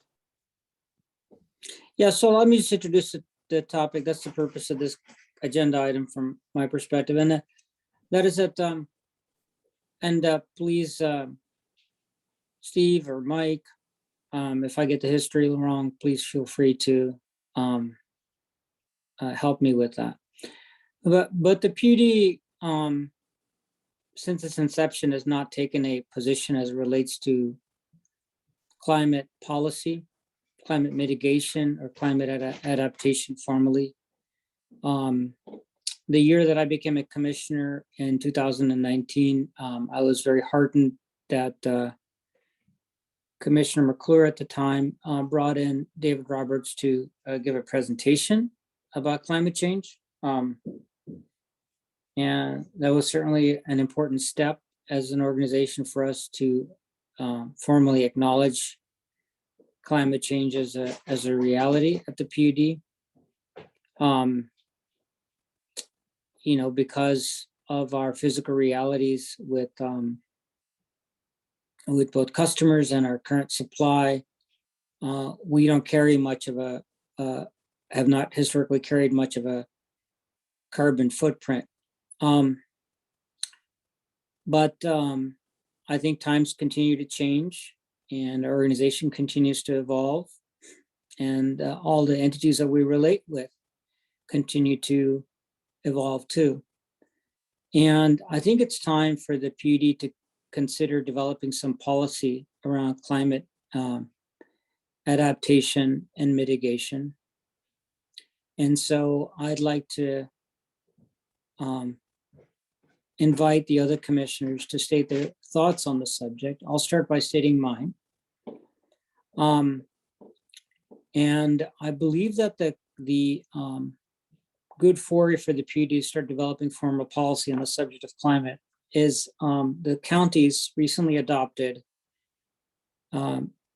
report from the Climate Impact Advisory Committee that was created a couple of years ago by the county, chaired by Ellen Murphy,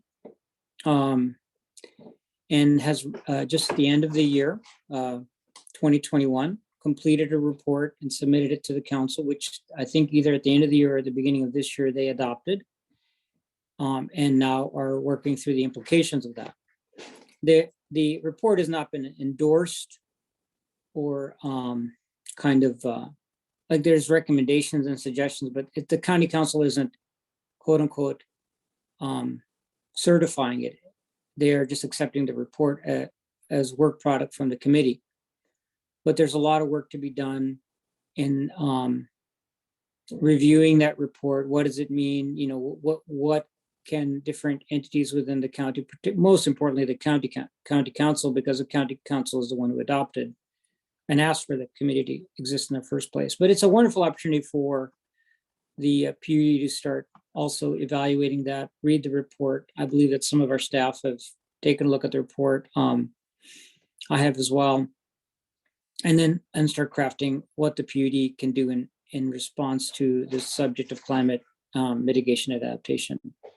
There's one thing that I think I'd like to suggest for the commission that we should do is that whatever approach we take forward in policy, that we focus on the word resilience.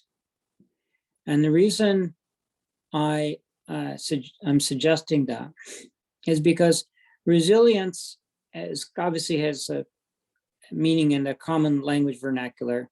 I'm not using that common language vernacular. There is a definition to the term that's evolved, that's of coming out of the climate policy discussion. And my understanding of this largely depends on work that's been done by this committee and reading material that Ellen Murphy has provided me.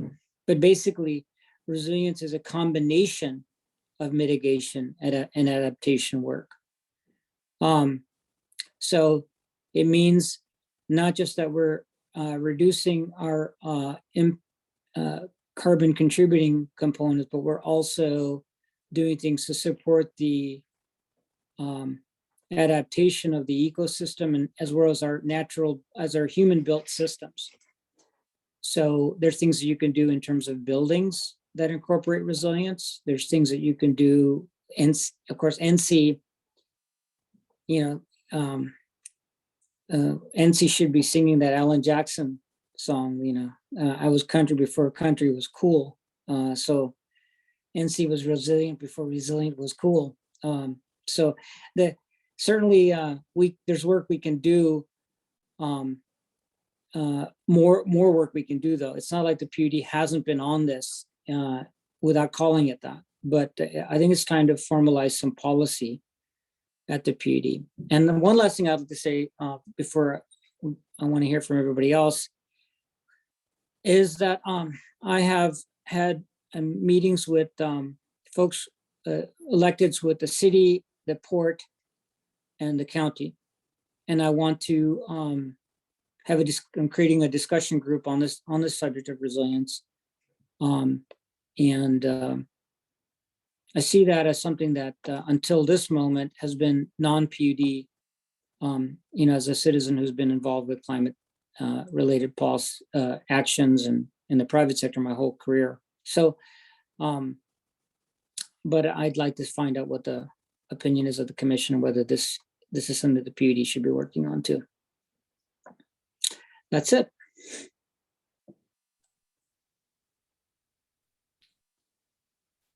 Commissioner Murphy, do you want to respond next, or should I jump in?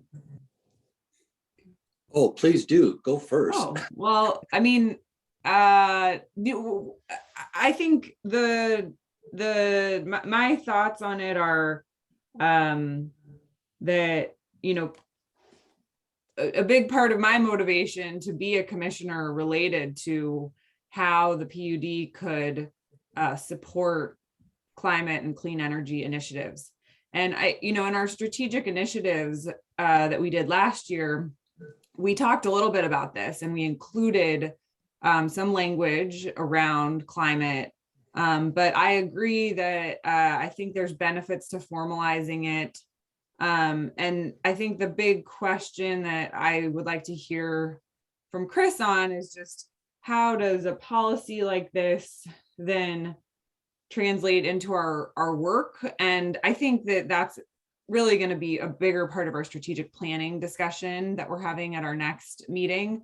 But the other kind of more practical, kind of like immediately, an immediate tangible benefit, I think, of having a policy like this is, I was looking at some of the Department of Commerce grants for broadband recently, and kind of dug a little deeper into the application requirements, both for grants and loans.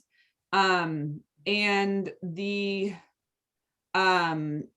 they're having a greenhouse gas policy is something that Commerce is required to consider when awarding loan funds, which is basically, they want entities receiving funds to have adopted policies related to reducing greenhouse gas emissions.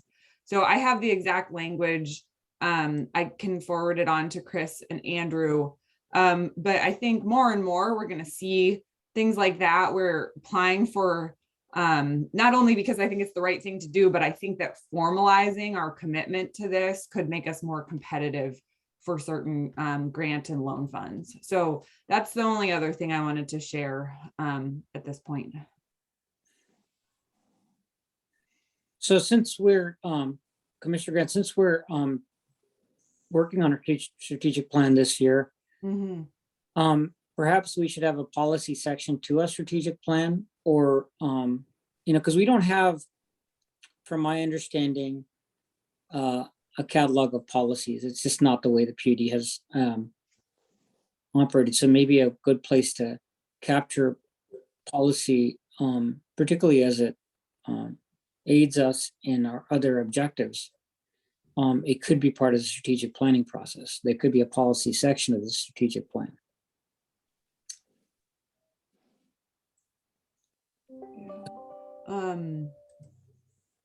Yeah, I mean, I think I'd want to have a longer discussion about what that looks like. And I think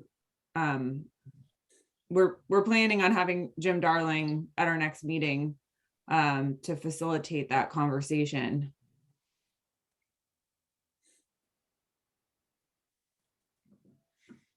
So I don't know if we want to dig deeply into this at this point, but or if we want to save this for next meeting. And Commissioner Murphy, I want to also make sure you get a chance to speak here too. Thank you, Christine. As commissioners, we're supposed to be the three that have the open mind and gather all the information from all the sides, analyze it, study it, and make good, solid decisions for Whatcom County. This is just a subject that we have to deal with because it is part of the future. It is part of now. So I support it. We got to look into it. I'm not one who likes to put burdens on people. So example for me and my wife is that we're on a fixed income. And the price of gas has made us stop to think, why do we travel and when do we travel? So now we draw up a little schedule and say, okay, on this day, we're going to accomplish all this. And then the next number of days, we don't drive.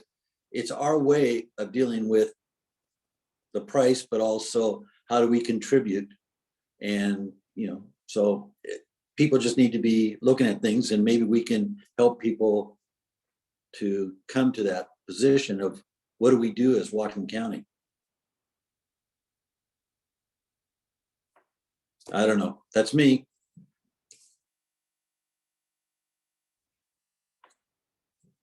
Well, I'd like to propose that we add this, someone should communicate with Jim Darling, because I don't think he's on this call or in this meeting.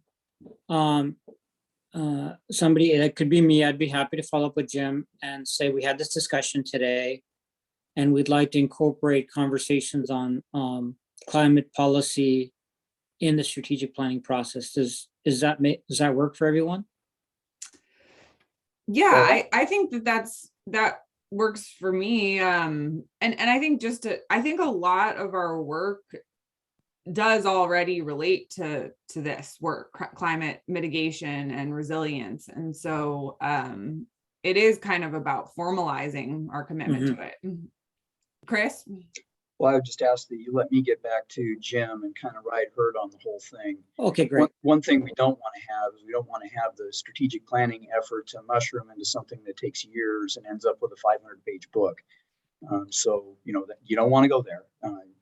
And I'll just make an observation on the climate policy itself. However that ends up being constructed, we want to make sure it's two things. First is simple, and second is actionable. So, some highfalutin statement about, wouldn't it be nice if we solved, world hunger? It's nice to make those statements, but how does the PUD accomplish that? So, in this, it may just be as simple as, we make investments, we make maintenance decisions every day. When we make an investment, we need to look at the end life of the investment, and is that still a good solution for all foreseeable climate outcomes? And use that as a gate. It may be something as simple as that that really satisfies what we're looking for. When you look at a city or a county or something, they're dealing with hundreds or thousands of systems that have to interrelate, and they're looking into a future that's uncertain, and how do those systems, play with each other.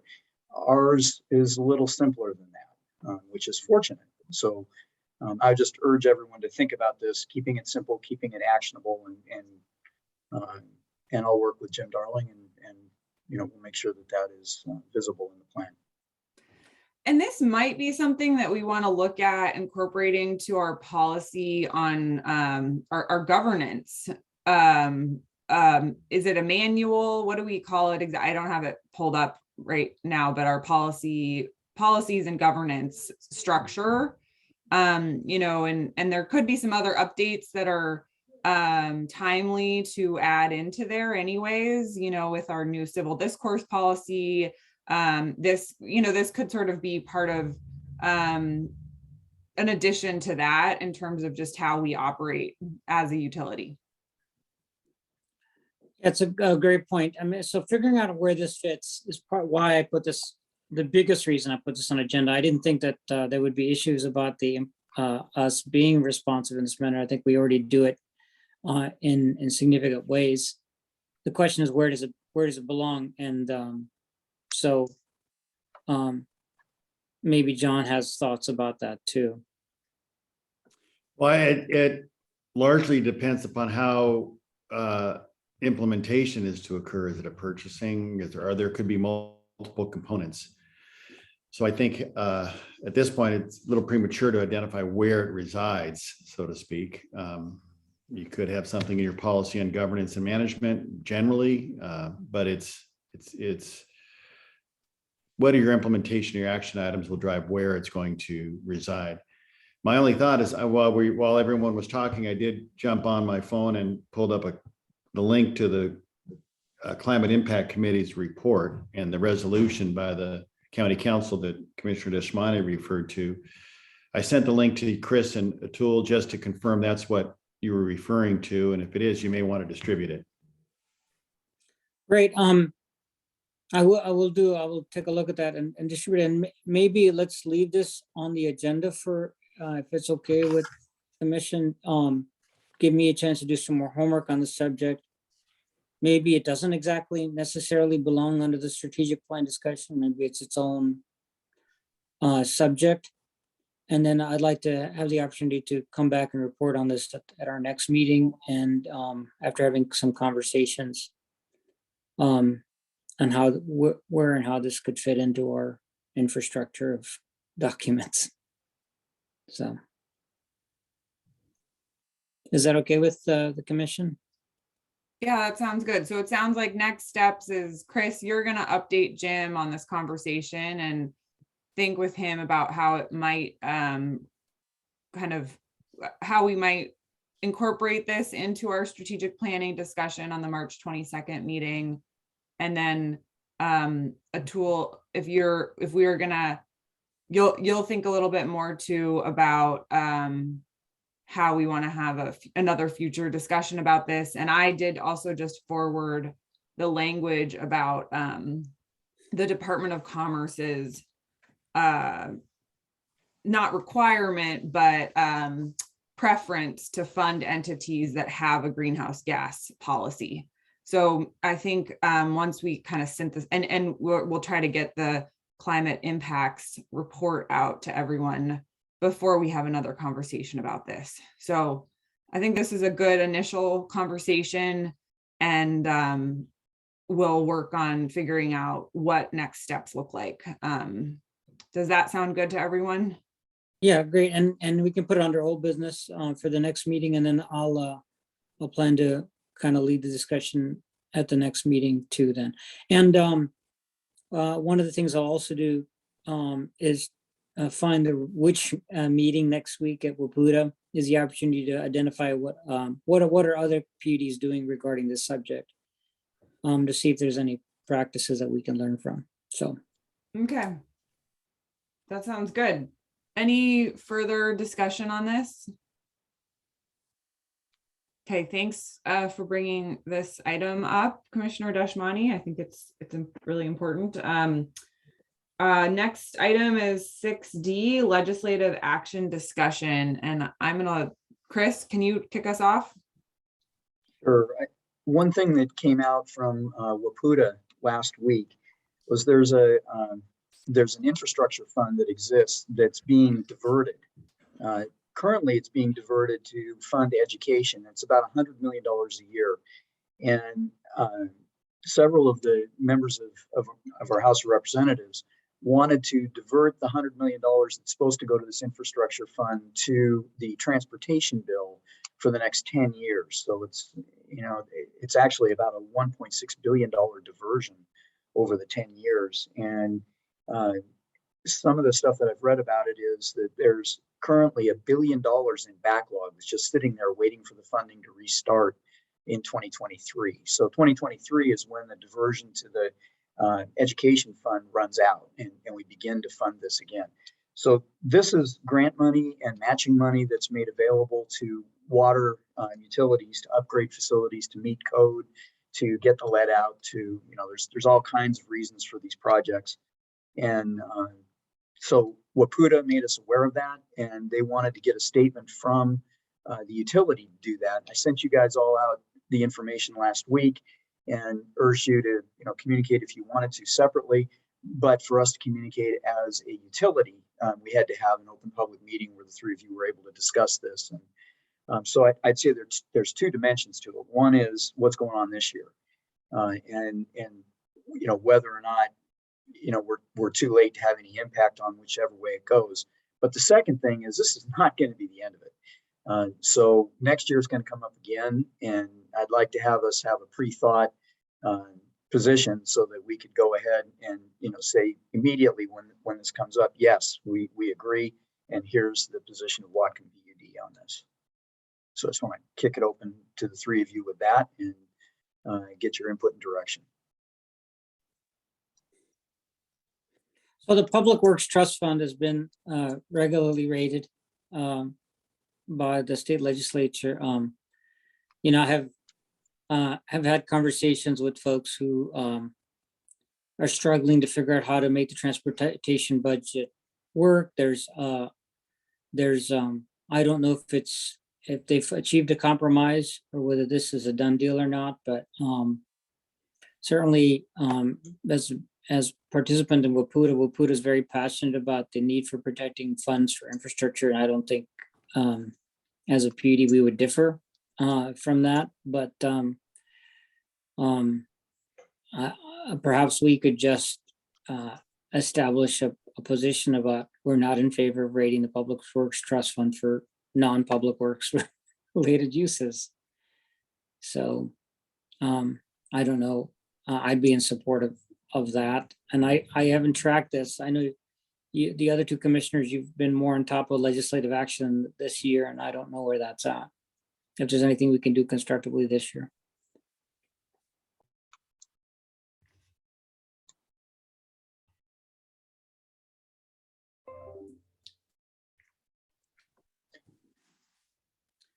I think you're looking at me, Christine, to wonder. Yeah, I mean, if you want to.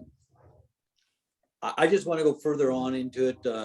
You know, I think we need to look at all the different things. And so Chris, I would just like to learn more, talk about it among the commissioners as well as you, and, you know, figure out which route we should take. I would be in support, Chris. I think WPUDA put out some draft language, and you were gonna maybe take that and modify it a little bit. I think that I would be supportive of you know, taking a look at that a letter and you know, I think agree generally with the position that WPUDA has taken on this, and I think beginning a conversation with our delegation on this as a utility is a good idea. So I don't know, like, timing is of the essence, of course, with this short legislative session. So if we wait until our next meeting to approve the letter, that's not going to work. So I don't know, could you get the letter out to us in the next few days, and then we can, you know, sign it individually? What would be the next step if we wanted to get a letter out? So I think what would happen is the three of you would say in this meeting, yes, you're generally in support of it. You want to see the text of the letter, and you would direct me to write that letter. And then when you approve it in whatever final form that is, that I would be able to send it out. I think that would satisfy all of our open meeting requirements and everything else. But I'll too ask the question, you know, about, you know, where we're at now. Are we going to be able to accomplish anything in 22, or are we really now focusing on 23? I didn't think we could do much more this year. Am I wrong on that, Chris? Well, I don't think it's too late for us to let our representatives know that, you know, we support not rating the fund. Mm-hmm. I don't think that ever hurts. And I think that if we establish a position on that, then it's really easy for me to react next year unless there's a change in position. As soon as it comes up and, you know, the rate is proposed again, we can immediately send something off without even have to wait for WPUDA to say, hey, here's something you may want to weigh in on. So it's both things. It's you know, I prefer to do something this year and do it very quickly. Yeah, I mean, I would approve, I would support a motion to say that we support the WPUDA position. And there, really what the WPUDA's position is what you just said, is that, you know, that it's created to provide funding for municipalities, local governments, to be able to find funding for public works projects that relate to infrastructure. And that can have a transportation component. What they're talking about here is essentially forcing a portion of the budget to pay for already approved transportation budget items that include things that go beyond what would be applied for in a public works project. So I think I support the WPUDA position, and I'm fine putting a motion forward to do that. So I would, you know, if you guys are thinking about doing that, I would urge you to, you know, you have a verbal support of the position. You're directing me to write a letter, and depending on the exact, you know, we'll get the exact content of the letter out. Otherwise, you know, what we'll have to do is wait till our next noticed public meeting to have a position. So I think, you know, if your position is simply that you in general support me doing something about this, pending the exact content of the letter, you're directing me to go write the letter and get it back to you really quickly, and then we can turn it around. I think that would satisfy everything. Commissioner Murphy, are you okay with that though? I think us being united as a PUD and sending a letter means a lot more, carries a lot more weight than us individually. I've learned that in the past. But Chris, are you saying you want to create this letter upon our vote today, and that we will not see the letter before it's sent? Or are we going to be able to? No. What I'm saying is that what my recommendation is that you direct me to craft the letter, and that it would be released subject to your approval of the content. Okay, so we get to read it, and we're going to give us our yay or nay on that letter. That's what I understand. I think so, and basically it's going to conform to what the WPUDA position. And So, I you know, support that. I support that. So yeah, I'm with you. Okay, I support it. John, does that pass muster? Yes, I think you're gonna, well, I guess commissioners, what we're trying to do is avoid a public meeting to come back, wait 2 weeks. If we're soliciting your approval of the letter as a unit, then that's, you're treading gray, deep, dark gray, and getting each commissioner's individual approval of a letter. Let me give If it a you're just shot. asking for comment and Chris has the final determination on the letter, then that's fine. Right, yeah, and so let me try to deal with it this way. I'd like to propose a motion to support the WPUDA position of not rating the Public Works Trust Fund and directing the general manager to prepare a letter to our legislative delegation with that intent. Understanding that Chris will That'd be fine. make sure we see it before it goes out. Is that okay with everyone?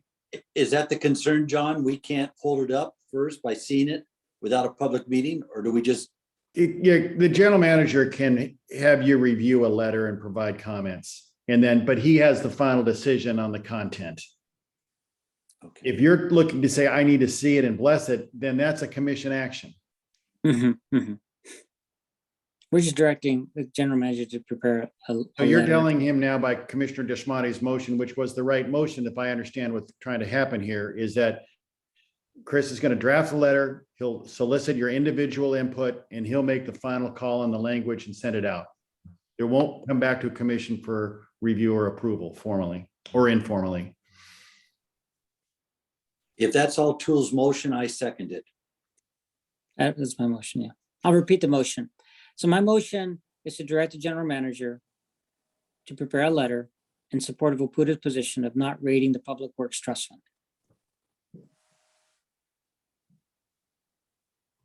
Yes.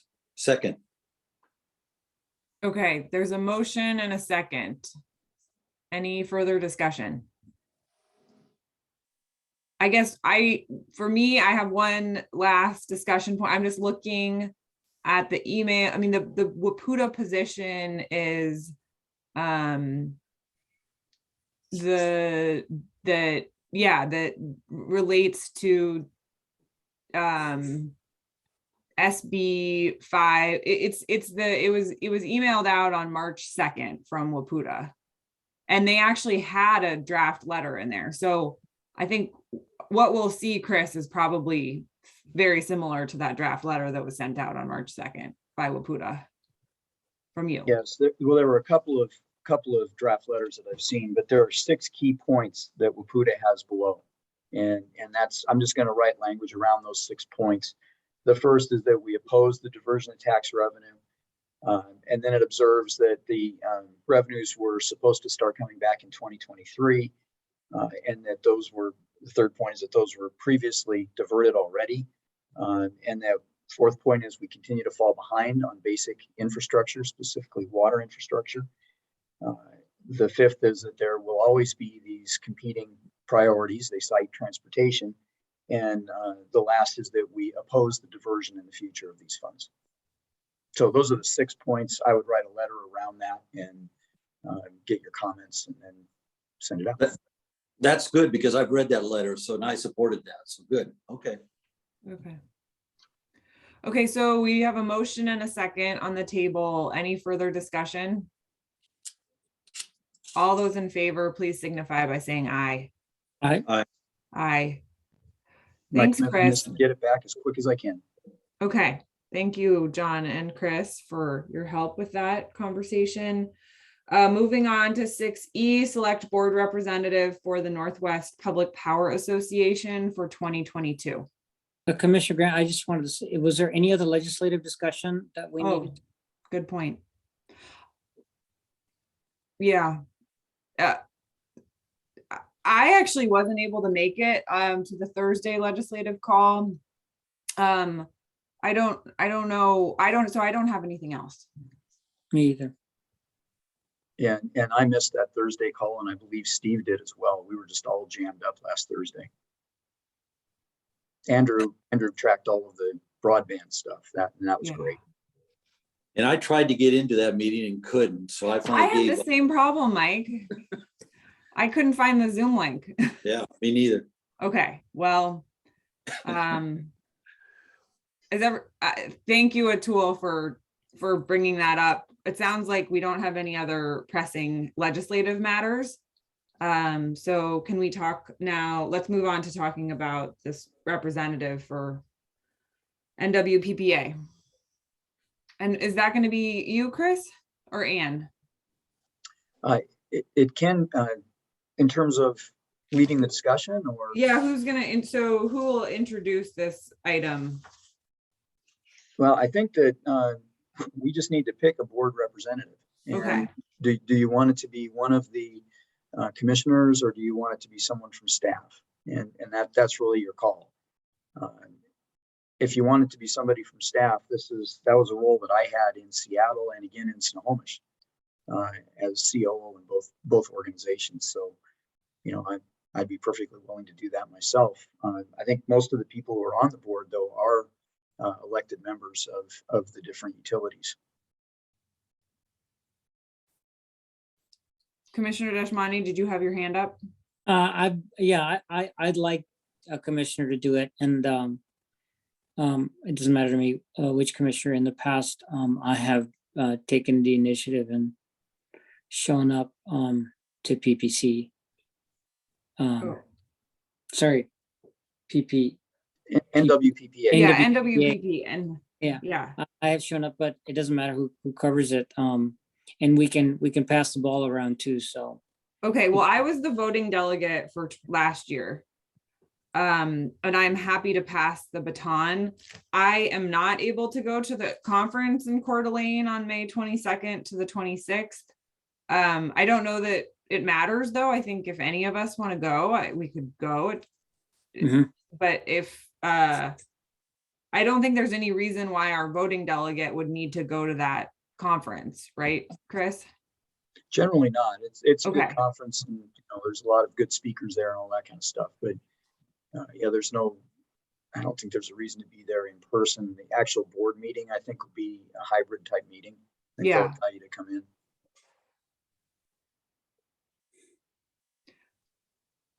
I'm happy to continue being the representative but I'm also, if someone else would like to do it in this year, that's also fine.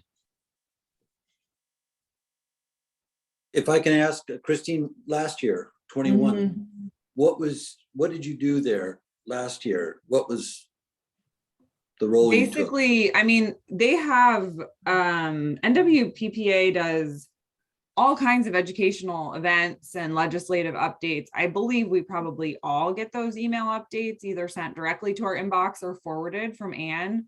So I try to track those a little bit. The voting portion of it was just one meeting last year where we voted on who would be kind of the board positions for the organization. And I think a few other topics were voted on. And so we did that all remotely.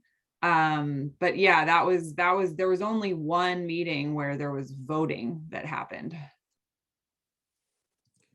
So, Mike, when I've been involved in these before, the slate usually includes a legislative priority. So they'll go through, although it's not a priority, but a legislative importance list. So they'll talk about the issues that they're going to want to have their lobbyists work on next year, and then they'll talk about funding allocation within NWPPA, such as what goes to the education efforts, staffing, that kind of thing. So it's a lot of business related stuff internal to NWPPA. And that's why I'm asking Christine, is because I know what the NWPPA does. Mm-hmm. It goes into a lot of depth. I think it's important to have a commissioner there, but I think it's extremely important to have one of our staff there, whether that's Chris or Brian or someone, because there are a lot of discussion and education going on in those meetings that I think it's important to have staff there too. So how do I support, all two of you had one direction, Christine, what would be the best, would you feel, for us? Because I think it's more than just a commissioner attending. I think it's important for a commissioner to attend, to be involved, but boy, I think staff should be involved too. So I don't know, what's your thoughts, the two of you?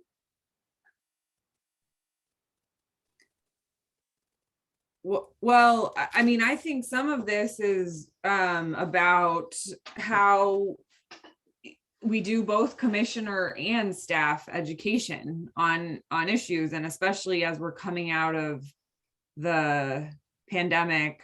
I mean, certainly there have been plenty of online educational opportunities, but I think some of this is thinking about how we continue to support our staff through educational opportunities with the groups that we're members of. So I think I'm a little bit confused about what the responsibilities of being a voting delegate are versus, I mean, our PUD, the Whatcom PUD, is a member of NWPPA, which means in theory, if Chris or Brian or our, a new hire that we have for, our electricity business wants to attend these events, they always can, right, Chris? Generally, yes. Yeah. Okay. So what are the specific responsibilities then of this voting delegate other than that one board meeting? Unless you volunteer for other assignments, there are no other obligations. Okay. Commissioner So if you want to be Deshmani? the treasurer of the organization, or, if you want to be the president of the NWPPA for a year, that's something that's done competitively, and it's usually somebody from one of the PUDs or cities. Right. Okay. Commissioner Dashmani, you had a hand up. At least you did a minute ago. Yeah, no, I just wanted to say is that, the ongoing issues, regarding, there's two directions of the education. There's education of the, organizations that are members, but also education of the, position of NWPPA to the public. And, that's, at least as important.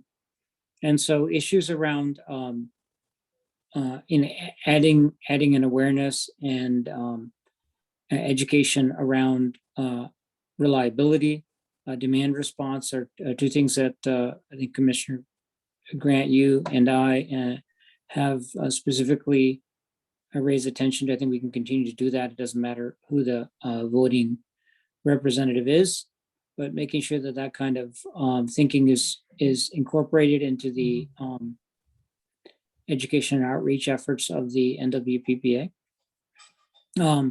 I think it's a requirement to be, aware of what's going to be discussed at the, meeting where votes are going to happen, and be able to come back to the commission and make sure that we're required to vote. We have the opinion of the, we have the, consensus of the commission before proceeding with a, into a meeting where we would be required to vote on matters, that, like that. So regardless of who the voting member is, that would be a responsibility and of the, voting member. Mhm.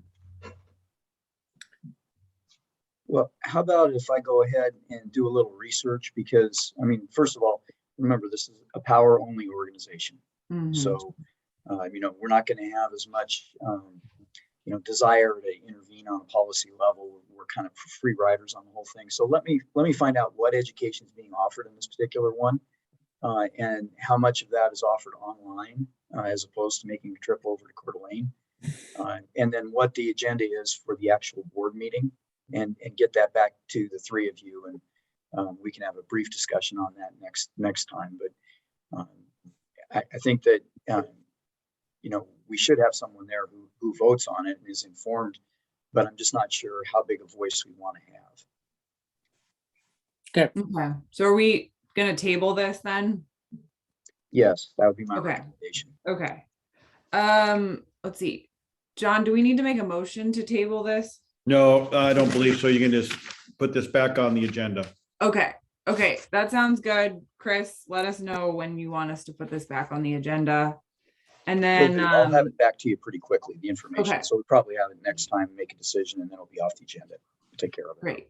And Okay. Christine, just to reflect our prior discussion, there wasn't a motion pending. Oh, right, there was a So recommended you act. can just, Okay, you as chair can just put this back on the agenda for the next meeting. okay, great. So any further discussion on this before we move on to the general manager report? Okay. Take it away, Chris. General manager report. I want to keep this short. So first of all, there's a lot going on with Intalco and BPA. And it looks like what Intalco is looking for is for us to power the, call it wheel turning load, or some of the other than smelter load that they're going to have on the plant. And we can do that up to 9.9 megawatts under our current rate structure with BPA. That makes, or it helps the economics of the plant. So, first head nod is I'd like for you guys to say, yep, that sounds good. We want you to proceed with that, and I'll take it from there. So just so that everybody understands, we can add 9.9 something megawatt. I don't know if it's 9.99 or 9.90 megawatts per year without having to go into additional rate hearings with Bonneville. And we would be able to wheel the power to Intalco at our lower rate, and this helps the economics of the aluminum plant. So my recommendation is that we do that. Now, the question that we've got is, do we have to establish physical metering, or can we do virtual metering? And virtual metering is done, I believe, at the Port Townsend paper plant, which is the only other DSI load that's operating on the Bonneville system. So if we have to install metering and, you know, and set up reads and get telemetry and all that, then there's some cost involved. If they're able to do it as kind of a virtual metering, they're just saying, well, look, the plant minimum load is 15 megawatts. You know, we'll end up with the first 9.9 at this rate, and Bonneville will just allow it to be a calculated load without metering. Then that's, I think, for us preferable. And so if I could just get a head nod from the three of you, I'll pursue that. Okay. The second part of it is Bonneville is, and right now they only have one DSI customer. And again, that's a paper mill over in, I believe it's Port Angeles, might be Port Townsend. But we're going to want to support Intalco working with Bonneville to get them as a new DSI customer. So at some point, Bonneville is going to come back to the district and say, hey, do you guys approve this? Is this something that you'd like us to do? And I'd actually like to say yes if they ask, but more than that, I'd like to reach out to them and say, look, we support this. You need to work with Intalco and make this happen. So again, I'm just looking for a head nod from the three of you that works. Okay. The only other two items are about meetings that we've had. One, I had a meeting yesterday with Puget Sound Energy. It went really well. Turned out that the manager of Karen Vandegrind is an old friend of mine, or an old acquaintance anyway. It's Nina Odell. Her husband Will and I worked together for about 6 years in Snohomish. So it was kind of interesting to see her again in a different role. But the gist of it was she wanted to let me know what Puget was doing with regards to its climate plans and conservation, everything else. And that's all fine. They do have some specific stuff aimed right at Whatcom County, and they want to come back and do a presentation to us. And I suggested the second meeting in April, if you guys are all okay with that, and we'll hear directly from Puget what they're up to. It was a good meeting. I think that they're kind of getting it, that they have to respond more to their local communities. And but again, you know, listen to their words, but watch their feet. And we just got to see which way they go. The words all sounded great, so you know, we'll just see what happens.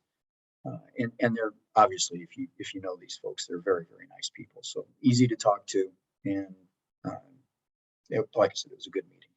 The only other thing is, and thank you, Commissioner Grant. I'm meeting with Sat Paul on Monday, and we'll have a nice chat.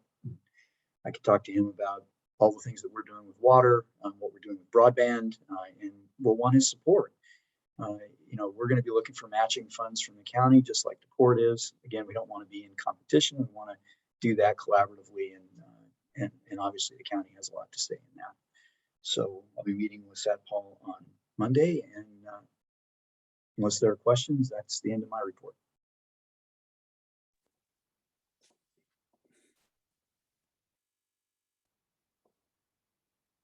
Commissioner Dashmani?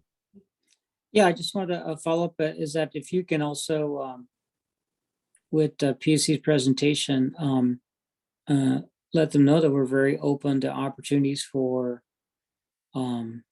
collaborating with them to serve the needs of the community, and whether that's on renewable energy projects or a demand response pilot or a energy storage pilot, but they may have other ideas. So yeah.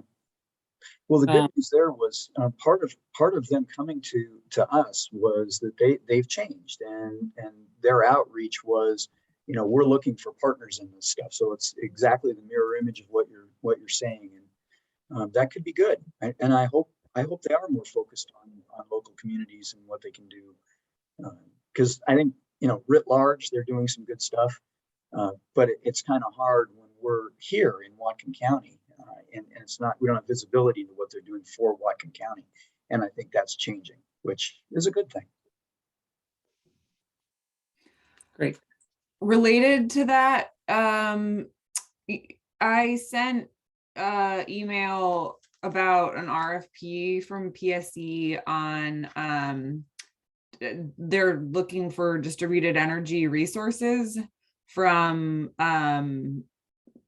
community-based organizations and small businesses. And I didn't go deeply into the RFP, but I did send it around to our partners at the City of Bellingham, the port, and I think I copied you, Chris, and Brian on it. But the one kind of related to what Atul was saying, just looking into possible partnerships. Last year, Brian did some research into micro hydro and the possibility of using the PUD's water pipes to essentially, produce electricity, but it sounded like the interconnection costs made it sort of cost prohibitive. It made it so it didn't pencil out. But I guess I wonder if there's ways, if we're doing that work in partnership with PSE, can we make a project like that pencil? Again, it's just that's one small project, and maybe it doesn't make sense for a number of reasons. But I think I'm hearing from the community that they want to be a part of the solution too. So Tristan Smith, who spoke at 2 meetings ago in public comment, is somebody that's trying to organize neighborhoods in Bellingham to do more distributed energy projects, kind of at a neighborhood-based level. I know people are trying to get the school districts more involved. So I think just with the urgency of climate change, everybody really wants to play a role, and often it's really difficult for folks to know how they can help or what they can do. But I think in this community, we want to harness that energy and just really figure out what kinds of projects we can do so that people feel like they're a part of the solution. So, and I know that, people are looking to the city, they're looking to the PUD, they're looking to PSE. And so, I guess just looking forward to having more conversations about how we can quickly start getting projects, renewable energy projects and other distributed energy resources built in Whatcom County. And I certainly expect that to be a part of our strategic planning conversation too at our next meeting. So I guess it was more of a comment than a question, but did want to, I don't know how that RFP might relate to an opportunity that the PUD could have with PSE.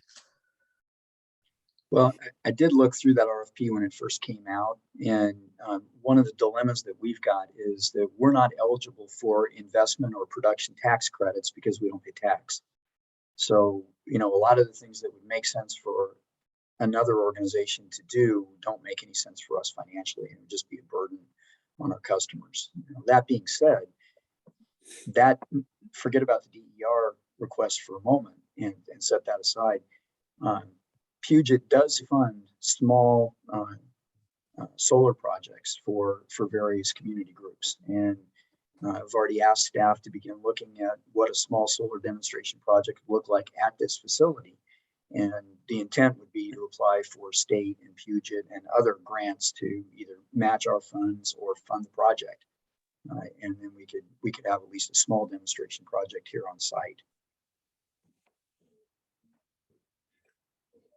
There's a fix for that problem, and that is to have the applicant be a for-profit or nonprofit, and then have a tax equity partner, which is it could be one of our customers, it could be a new customer,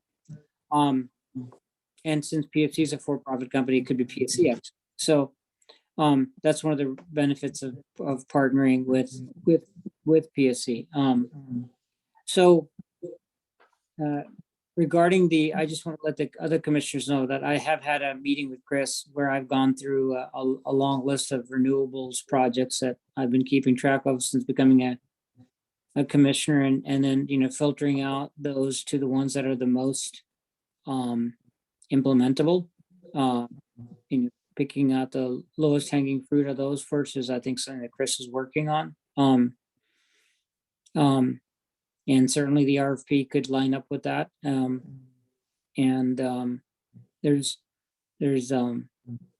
I see it as a pipeline of, but we have to start the pipeline for there to be many projects, starting with one project at a time, and then building the relationships and partnerships where we can get projects built in this community. And we don't have to be the lead; we can be the support. But just helping to get that pipeline of renewable energy projects in the community happening. When I'm saying renewable energy, not at all to exclude battery storage, demand response, or things like that as well. So, Commissioner Murphy. Yeah, listening to everybody, you know, I really like our PUD to be a resource of education for our community. And I know that when I've tried to look up things, yes, I can go to, you know, my computer. My computer's right here, by the way, it's not much. And find information, but is there a place in Whatcom County, or can the PUD be a resource to the community to say, this is all that's going on in Whatcom County? You go to the PUD, you go to a certain page and you can see what's going on if you're concerned about whatever subject, and we can help the community get to the right resource to get the information, or if they want to join, or if they want to be educated. I don't even know where a person would go for that kind. Could we be that lead agency?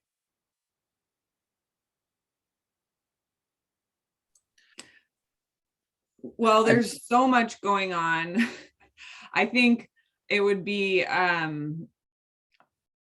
you know,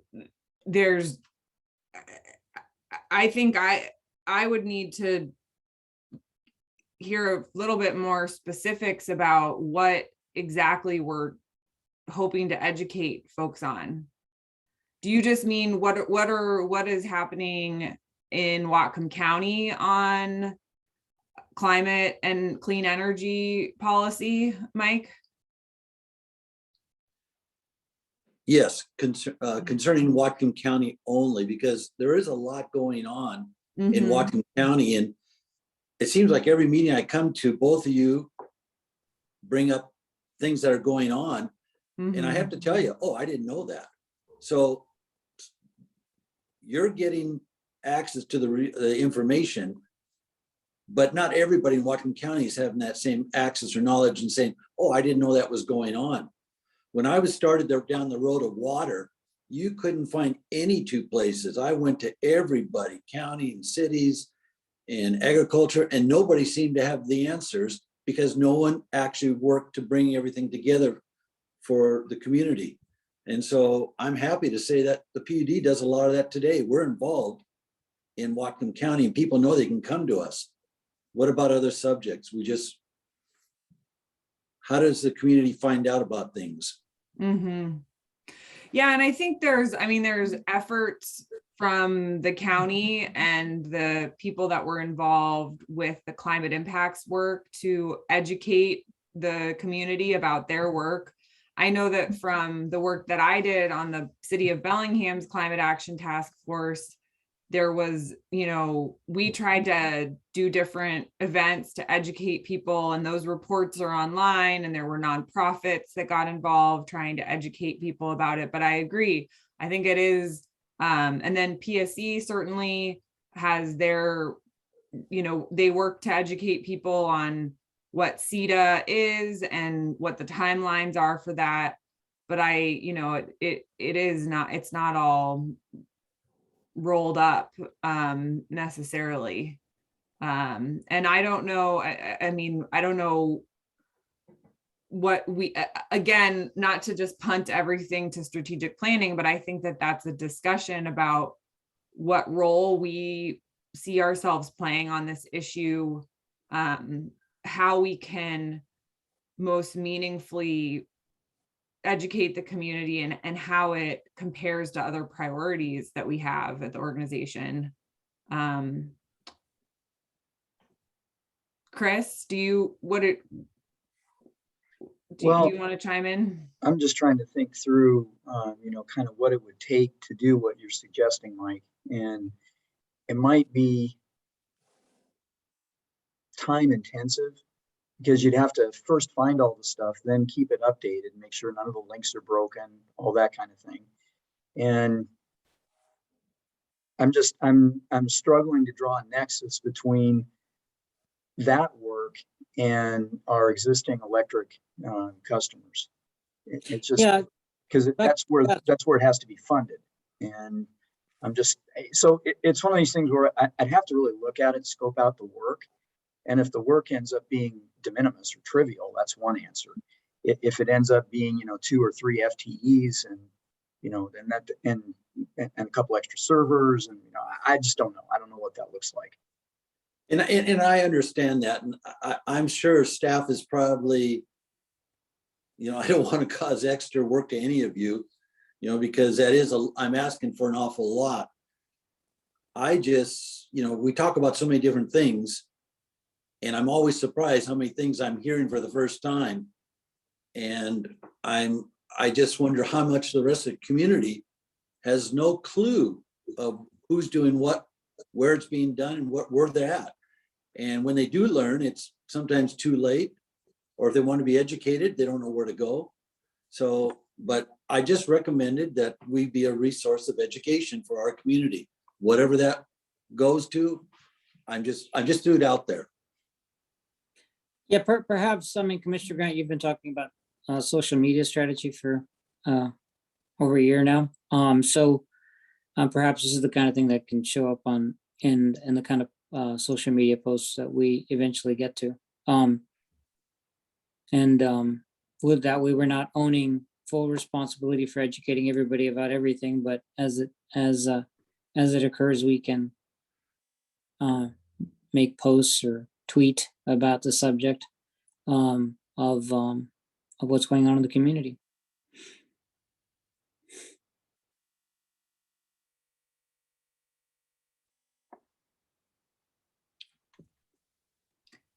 I do think this is going to come up in our next meeting too, because it ties to a lot of the other topics that we're trying to address. So Commissioner Murphy, are you okay? Can we kind of continue this conversation at our next meeting about how we're going to do that? Because how it relates to our social media strategy, how it relates to our climate policy. I think we all have some thinking to do about how we engage in this work and what our role is in a crowded ecosystem of other players. It was just something that I learned so much from our PUD meetings. Mm-hmm. And I thought to myself, if I'm hearing it for the first time, what about the rest of the community? So that's all I'm saying. Yeah. Yeah. Okay. I'm good with whatever. Okay. Chris, are you okay with us moving on to commissioner reports? Are you done with your? Am. Okay. Okay. Why don't we, Commissioner Murphy, do you want to kick your commissioner reports off? The only thing I've done for PUD wise is met with Jim Darling and had a real good conversation there. Otherwise, my time has been spent to getting to know my second great grandchild who was born last week. Congratulations. Thank you. And to celebrate 49 years of marriage and working on the 5-0 right now. So it Don't was blow it now.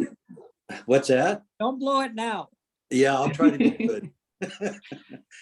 Yeah, thank you. But that's it. Oh, well, congratulations.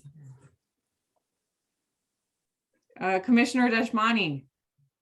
So I have, I was able to talk about the broadband thing. Of course, I also had the meeting with Jim Darling. I attended the watershed management team meeting and with the intention of preparing for a watershed management board meeting that was supposed to be happening, but that was canceled. And so our next watershed management board meeting is in April. So that's just an update. I just want, for the benefit of the commission, I'm going to mention some meetings that I've been attending that I'm not putting in my per diem report, but I think just an FYI education. But I'm certainly open to, if the commission's interested in these more formally to effectively represent the PUD or speak on as appropriate. But right now I'm not. I'm just attending as a private citizen. And those there's a committee that's formed identifying how to modify the codes for wind energy in Whatcom County with the most restrictive. We can be proud to say we have the most restrictive wind codes in the entire state. And of course, I'm not entirely proud about that. That was tongue in cheek. So there's a need for doing something about that. And certainly, that there's potential for the PUD to do something like what Grace Harbor PUD did as far as a coastal community wind project. That's what it's called in Grace Harbor. And the current codes would make that a little bit more difficult. The second thing, as I mentioned, I've been attending as a citizen, also the Climate Impact Advisory Committee, providing input when asked on the subject of the county's climate policy. And I already spoke to that to some degree. And then the last thing that I've been attending as a private person is a series of meetings that are being put together to spawn a Northwest hydrogen hub. And there's an effort to respond to a Department of Energy proposal opportunity. And they're looking for RFIs. And those RFIs are to identify projects or lines of investigation on expanding hydrogen, green, particularly green hydrogen, or potentially blue hydrogen. Green hydrogen means 100% produced by renewable sources. Blue hydrogen, which would be hydrogen that's produced with some degree of improvement over the baseline. And today's baseline for hydrogen production in North America is converting natural gas to hydrogen. So that improvement of baseline can be through sequestration or mixed feedstocks, meaning like perhaps mixing renewable natural gas with fossil natural gas to produce the hydrogen. And these things, PUD could decide that they're of interest to the PUD. There is a deadline for March 22nd to put in an RFI. There is a lot of interest among different groups. The Renewable Hydrogen Association, Washington State University is responding. University of Washington is responding. Pacific Northwest National Labs is responding.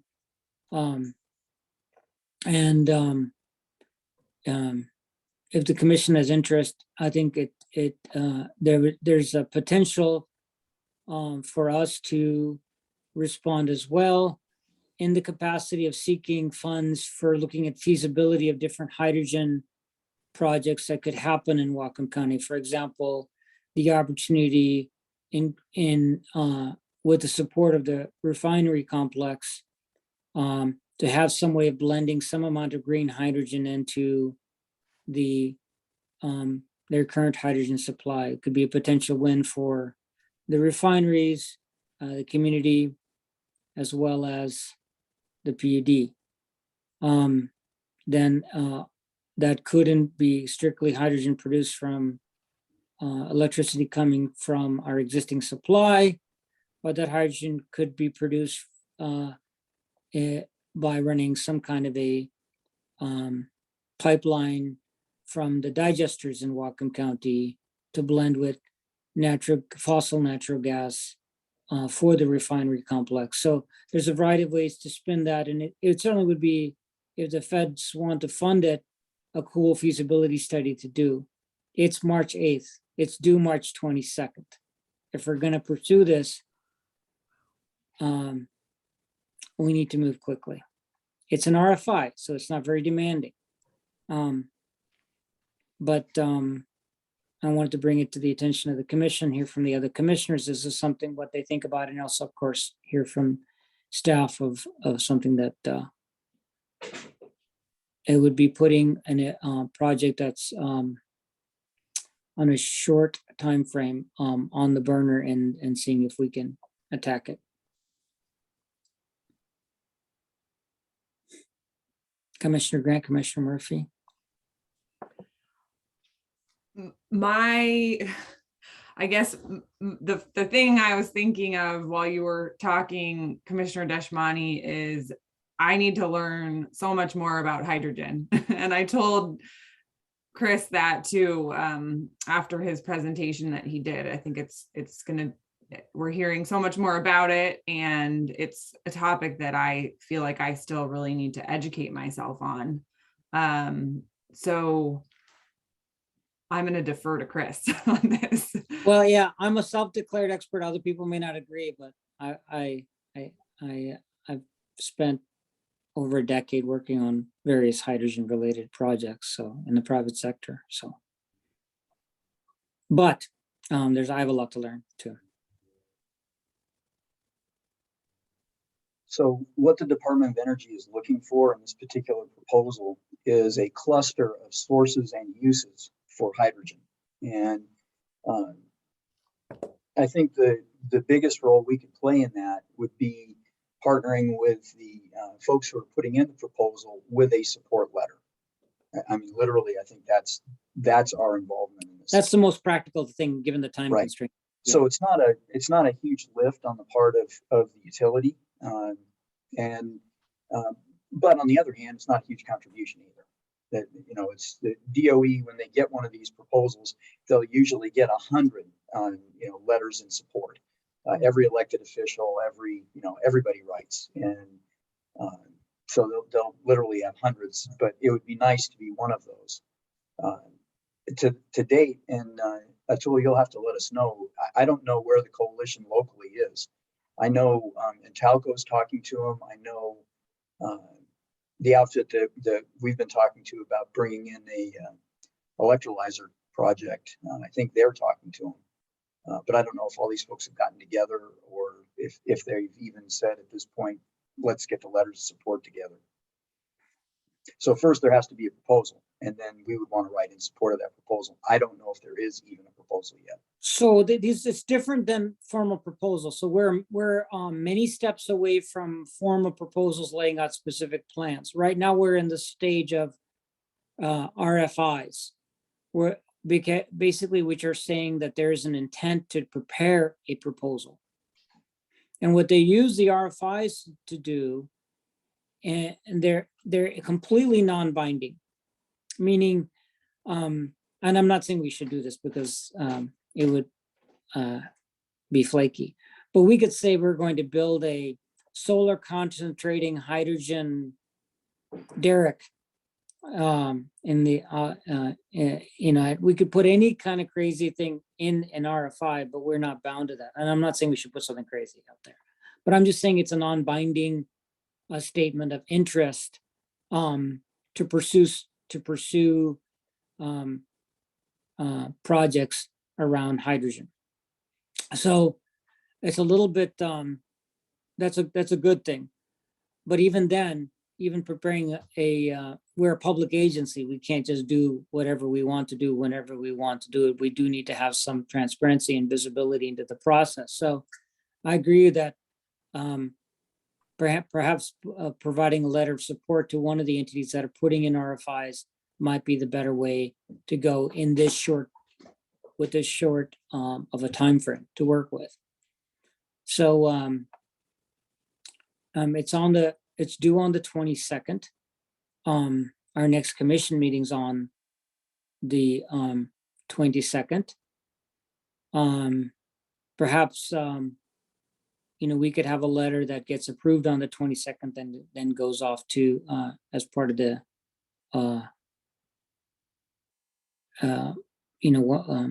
either as an RFI letter itself or a letter of support would be an option. but I wanted to bring it to the commission's attention because I just learned about this deadline and this opportunity. And I think there's a lot of people that are scrambling. I don't think there was a lot of rope for folks to begin with. And I just learned about it last week, so.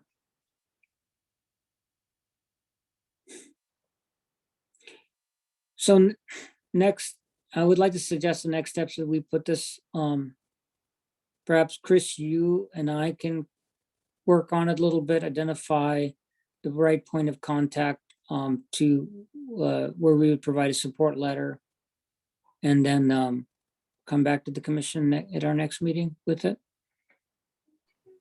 Well, I would suggest that we do something similar to what we did with the legislative issues. And then instead we get a head nod from everybody that, yeah, we would support this. You two go off and figure out who to write the letter to and write the letter. Okay. That's more efficient. Then we're not waiting on the 22nd deadline. Right. Yeah. Somebody may want to submit their packet, not like I do when I write a proposal, which is, get it submitted 2 minutes before the deadline. Yeah, most of them will hit the portal in the last day, but typically they want the support letters attached to their original application. Right. So just clarifying to the commission, we're not committing to do anything. We're just expressing support for the exploration of hydrogen-related infrastructure in Whatcom County. Can you send some information to Chris so that we can take some time to read things and digest them? And I mean, from what I've heard, I think expressing support for the RFI sounds good, aligns with our I would be supportive of it, but I would love to spend some more time learning too. Okay, after this meeting's over, I'll prepare an email with relevant information that I have regarding this whole effort, and I'll send it to Chris. And then Chris, if you could please forward it to the commission. I can. I think what we're going to end up with then is something coming back on the 22nd for everybody to take a look at. And I would just, so Commissioner Grant, what the DOE is trying to do is they're trying to find out, are there organizations out in the world that want to band together that can create what's known as a hydrogen hub? And if you think about that, that's local source of hydrogen and local uses of hydrogen all in the same general location. So you don't have to build interstate pipelines and that kind of thing. So they're trying to find out if that's out there. Now, on the one hand, when you look at Southern California, when you look at the area around Baltimore, when you look at San Francisco Bay Area, they're going to have groups of people that are already in this business, and they're going to submit, and they're likely going to be successful, I think. For people like us, where these would be new industries, new efforts, I think we'd be kind of lower down on the priority list. So on the one hand, I think a letter of support is not harmful for the utility, and it could be helpful. So I would just, in that sense, I would just like to see us proceed. Okay, and this is just an RFI, so request for information. Right. So they're just wanting to know, is this a group of people that could be organizations that are interested in doing this? So we would just be saying that we are supporting the RFI submission. That's correct. I'm comfortable then with this letter at this point, based on what I know. As far as I can tell, there literally is no downside for the PUD. Okay, I'm good giving a vigorous head nod then. Mike? Yeah, I would support this RFI at this time. I do not know a ton of things about the hydrogen, except that, the discussions we've had and Cherry Point be involved and other things that I think it's safe for us to move forward on this letter. Yeah, I support it. And I'll prepare an email. And then one of the things that I'd like to ask the commission for is a list of questions that staff as well as commissioners have on hydrogen, and I'd be glad to prepare a presentation in answering those questions with both expertise within the PUD, but also throughout the nation. So I could absolutely help raise our awareness and education on the subject of hydrogen. So I'd be glad to do that. How would the commission feel about a separate work session just on the hydrogen economy? You know, we literally book an hour and there's no other business, or 2 hours, whatever looks Yeah, let's say appropriate. easily 2 hours. Yeah, and frankly, we could make that open to the public too. There's a lot of people who want to know more about hydrogen. Well, it would be an open public meeting. What I'm Yeah. suggesting is this is a big enough topic that if we put it in one of our business meetings, you know, we're going to have a 2.5 or 3 hour business meeting, kind of like what we've got right now. Yeah. I would be, yeah, and I mean, if there's somebody from one of the, you know, I think a tool learning more from you would be great. And if there's someone else that's, you know, involved in this locally or regionally, Yeah, I'd getting probably their bring someone in perspective from would be P&L. great too. Yeah, I'd probably bring someone in from Pacific Northwest National Labs or Great. because they really are the expert in our region on the subject. So Okay. And there's a great paper from Enroll that I downloaded a couple of weeks ago that I can forward out. It's a couple hundred pages, and it's a little dated. It was done in 2014, but it gives a good overview of what the hydrogen economy would look like. Okay. Okay. All right. Should we keep moving? We've got an executive session today too. So I think right. I haven't. had one other thing I just want to Okay. bring up on. So next week is Wapuda. I'll be attending Wednesday, Thursday, and Friday at Wapuda, and I'm also planning to attend the WID meetings on Monday and Tuesday. The Ag Water Board's Watershed Improvement District meetings on Monday and Tuesday. I just wanted to mention those because I will be putting those on my per diems. Great. We do I'm- still have a second public comment that we need to take care Yeah, of. I haven't done. I my have to respond to report. Commissioner Deshpani's question to me earlier. On the So about ILA the with the court. interlocal agreement. Yeah. It technically does state that a commissioner is going to be on the steering committee and the steering committee can be meeting. But it's kind of so what if it doesn't happen? You know, I mean, there's no penalty, there's no liability if it's breached. So at some point, Chris and Rob should talk about, do we just jointly terminate this? Do we modify it for another different relationship? But no action is necessary at this time while this evolves. Okay, thanks, John. I'm gonna do my commissioner report real quick before we do public comment.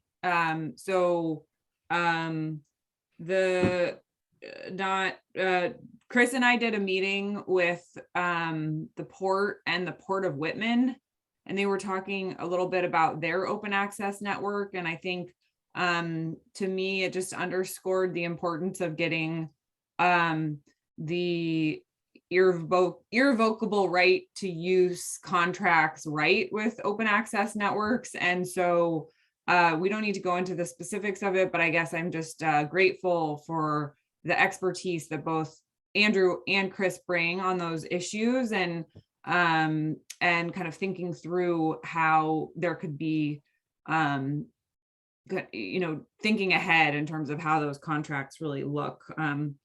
Also, like I said, I spoke with Jefferson PUD's Commissioner Jeff Randall about the work that they're doing on broadband to get kind of an update, and looked at some of the materials that they had produced too. They had Doug Dawson from the CCG group as their consultant, and I was impressed with the materials that I saw that he did. So I'm hoping we get great work product from NOAANET and Petrocor, but I did just want to put that name out there because I think Doug Dawson has been working nationally with public entities that are doing broadband, and Jefferson seems to be making some really good progress quickly. I also, related to broadband, I just want to make sure that with some of the changes we're making in terms of how we're just kind of organizing ourselves with the port, that we make sure we have someone communicate with the Mount Baker Foundation, Debbie All there. And, you know, that we keep her engaged, because they have been so helpful and eager to look for ways to support our work financially and otherwise. So just want to make sure that doesn't get lost in the cracks, because I see them as a valuable player in all of this. I will also be attending the WPUDA meetings, the telecom and the energy meetings next week. So looking forward to reporting back on those. So that's it from me. And let's move on to public comment now. Anne, can you assist? Don't have any hands raised. Okay. Well, our next item is an executive session. And John, do you have an estimate for how long? Well, I was going to say originally about an hour with the three items. Okay. If we are focused and limit the discussion, we can get done in maybe 30 to 45. So I'll say 30 minutes, and then if we need to extend it, we'll extend it. Okay. And should we take a quick break before we join the executive session? Okay. Okay. So should we say it's 11:01 right now? 5 minutes, 11:06. Is that good for everybody? Just to keep things moving. Okay. Okay. So we'll join the executive session at John. Yeah, that invite was sent separately, and I put in my order, Steve, Jill, I'm going to be texting people to come in for different sections, portions of the topics. Steve, Jill is going to, and Rebecca, if she's available, will be in the first one to participate. Okay. Okay, great. So we'll see everyone at 11:06 in the executive session that should be there. And then we will be coming out of executive session to adjourn the meeting in about roughly 40 minutes.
Okay, hi everyone. We just completed our executive session.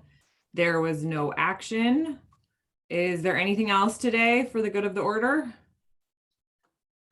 Okay, well then thank you for joining the March 8th Whatcom County Public Utility District Commission meeting. The meeting is closed.